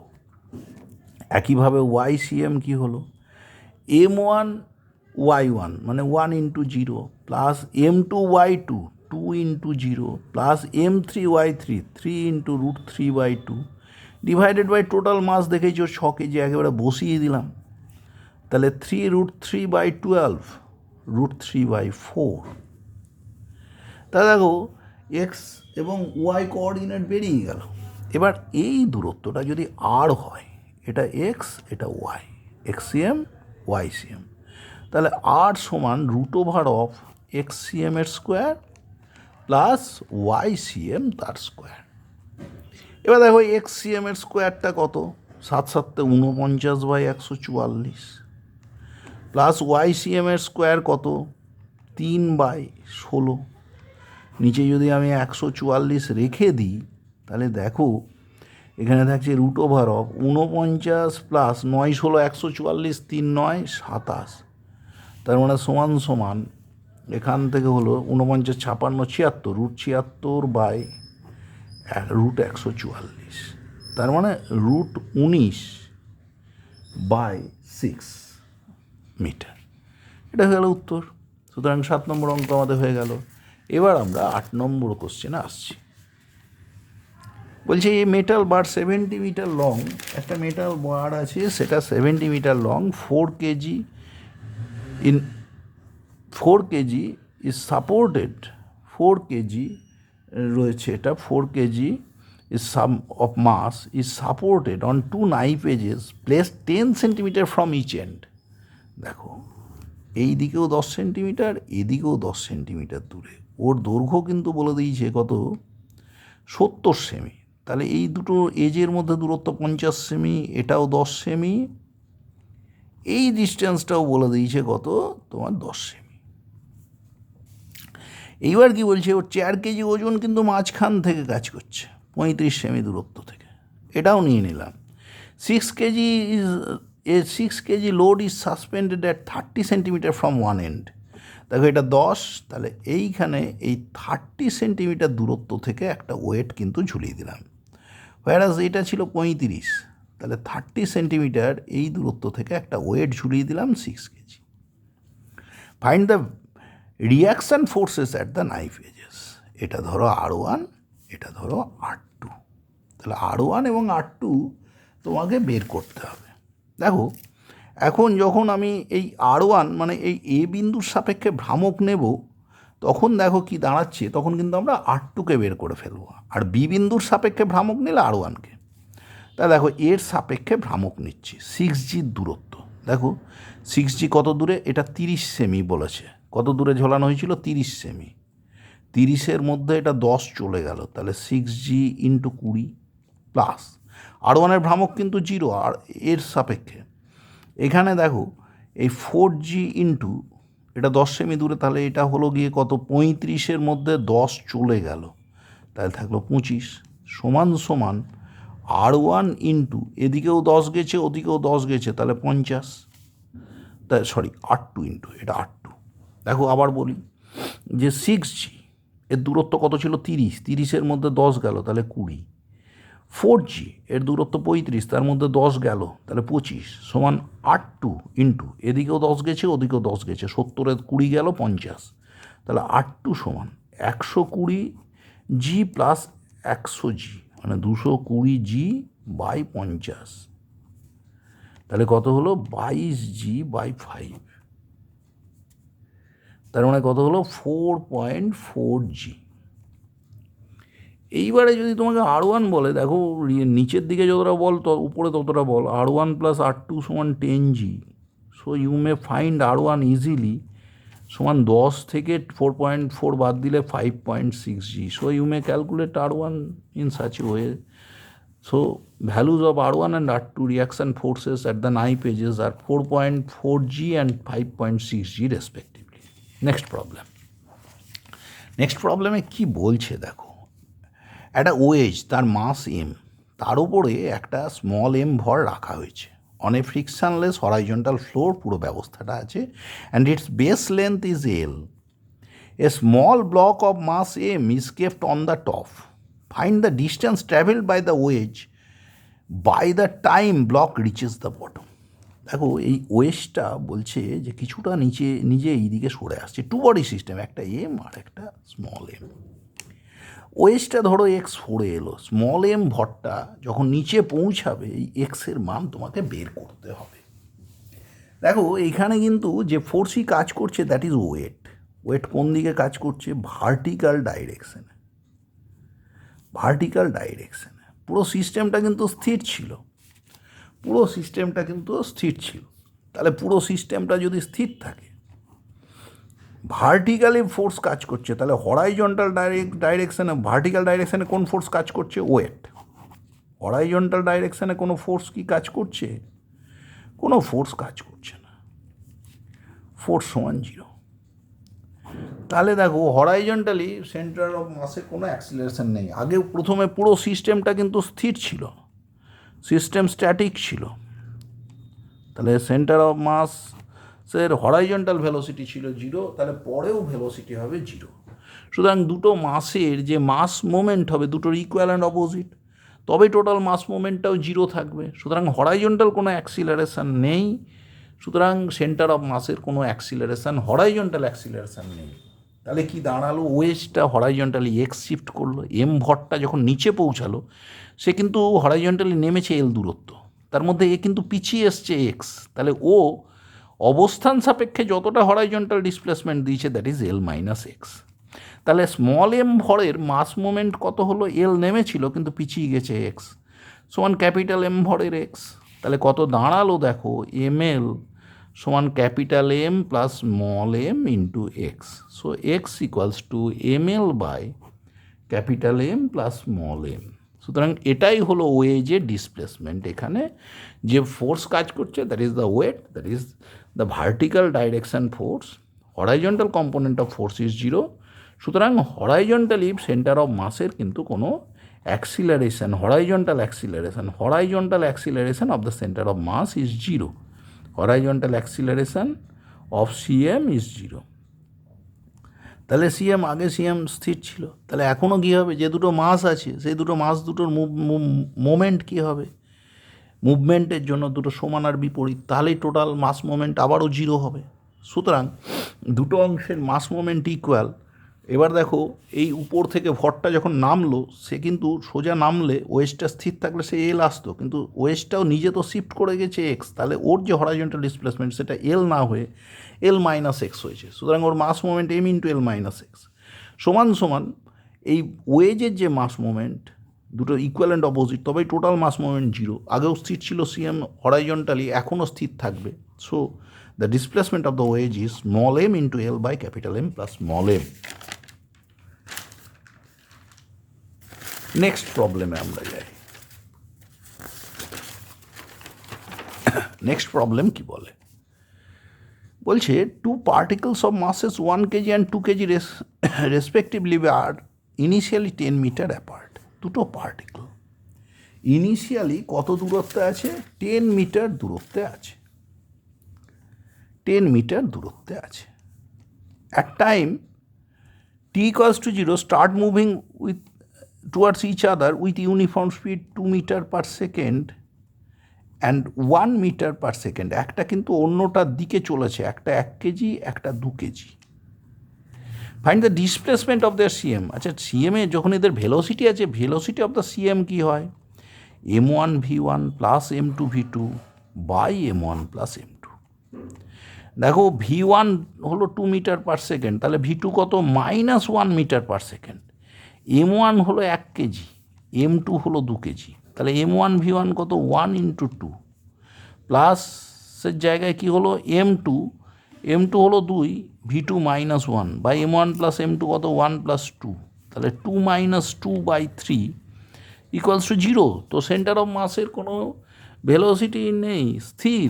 তাহলে 1 সেকেন্ডে তার যে displacement that is V C M into T that should be 0। এইবার বলছে at what height you are to fasten a rope of length 8 metre so that you may uproot a telegraph post easily. ধরো একটা টেলিগ্রাফ পোস্ট আছে, এই Telegraph পোস্টকে তুমি দড়ি বেঁধে উপড়ে যাচ্ছ 8 মিটার দীর্ঘ দড়ির সাহায্যে। এবি টেলিগ্রাফ পোস্ট বলছে এটাকে ফাস্ট করবে কোথায়, ফাস্ট এন্ড করবে কোথায়, কোথায় আটকাবে, সেই হাইটটা এই এইচটা চেয়েছে। তুমি দড়ির টানের সাহায্যে তাকে উপড়ে ফেলতে চাইছো, যাতে করে তুমি সব থেকে সহজে উপড়ে ফেলতে পারো। দেখো যখন উপড়ে ফেলছো তখন ওটার কিন্তু একটা মোশান পাবে। কীরকম? সার্কুলার মোশান টাইপের একটা পাচ্ছ, রোটেশনাল মোশান। তাহলে রোটেশনাল মোশানের জন্য সহজে উপড়ে ফেলছো, তাহলে টর্ক ম্যাক্সিমাম হবে। কোন ফোর্সের টর্ক? ধরো এখানে টান টি আছে, এই কোনটা থিটা ধরে নিলাম, তাহলে টিকে দুদিকে ভাঙতে পারি। অ্যাবাউট বি আমি উপড়াচ্ছি কিন্তু, হ্যাঁ। তাহলে এখানে একটা হলো horizontal component T cos theta, আর একটা দেখো vertical component T sine theta, and we are taking moment about B. B এর সাপেক্ষে about B moment of T sine theta is zero. T sine থিটার moment equals to zero. Moment equals to zero, তাহলে T cos theta কতটা moment দেবে? Moment of T cos theta, moment total moment আর কি, সমান সমান কত হবে? টি কস থিটা ইন্টু কত? বিসি। বিসি মানে কত? দেখো এটা এল, তাহলে বিসি হলো L sine theta. BC equals to L মানে 8 মিটার 8 সাইন থিটা। তাহলে দেখো T into cos theta into L sine theta. দেখো মোমেন্টটা ম্যাক্সিমাম হতে হবে। টি দড়ির টান তো একটা নির্দিষ্ট মানের বেশি করতে পারছি না, এলেও চেঞ্জ করতে পারছি না, দড়ির দৈর্ঘ্যও নির্দিষ্ট, তার বেশি তো বাড়াতে পারছি না, তাহলে এই থিটার উপর নির্ভর করবে। দেখো আমরা যদি 2 দিয়ে গুণভাগ করে দিই, তাহলে উপরে হলো sine theta cos theta, 2 sine theta cos theta by 2, তার মানে সাইন 2 থিটা। এবার দেখো মোমেন্টটা ম্যাক্সিমাম হতে গেলে সাইন 2 থিটা শুড বি 1। তাহলে থিটা কত হবে? থিটা হবে কত? দেখো 2 থিটা সমান 1, 2 থিটা সমান তাহলে পাই বাই 2, থিটা সমান পাই বাই 4। তা দেখো বিসি কত হলো? বিসি হলো 8 সাইন থিটা, তার মানে 8 sine pi by 4। Sine pi by 4 মানে 1/√2, তার মানে কত উচ্চতায় নেবে? 4√2 মিটার উচ্চতায় তোমাকে দড়িটাকে বাঁধতে হবে। আপাতত আমাদের স্ট্যাটিক্সে ফার্স্ট লেসন আমরা এখানেই শেষ করছি।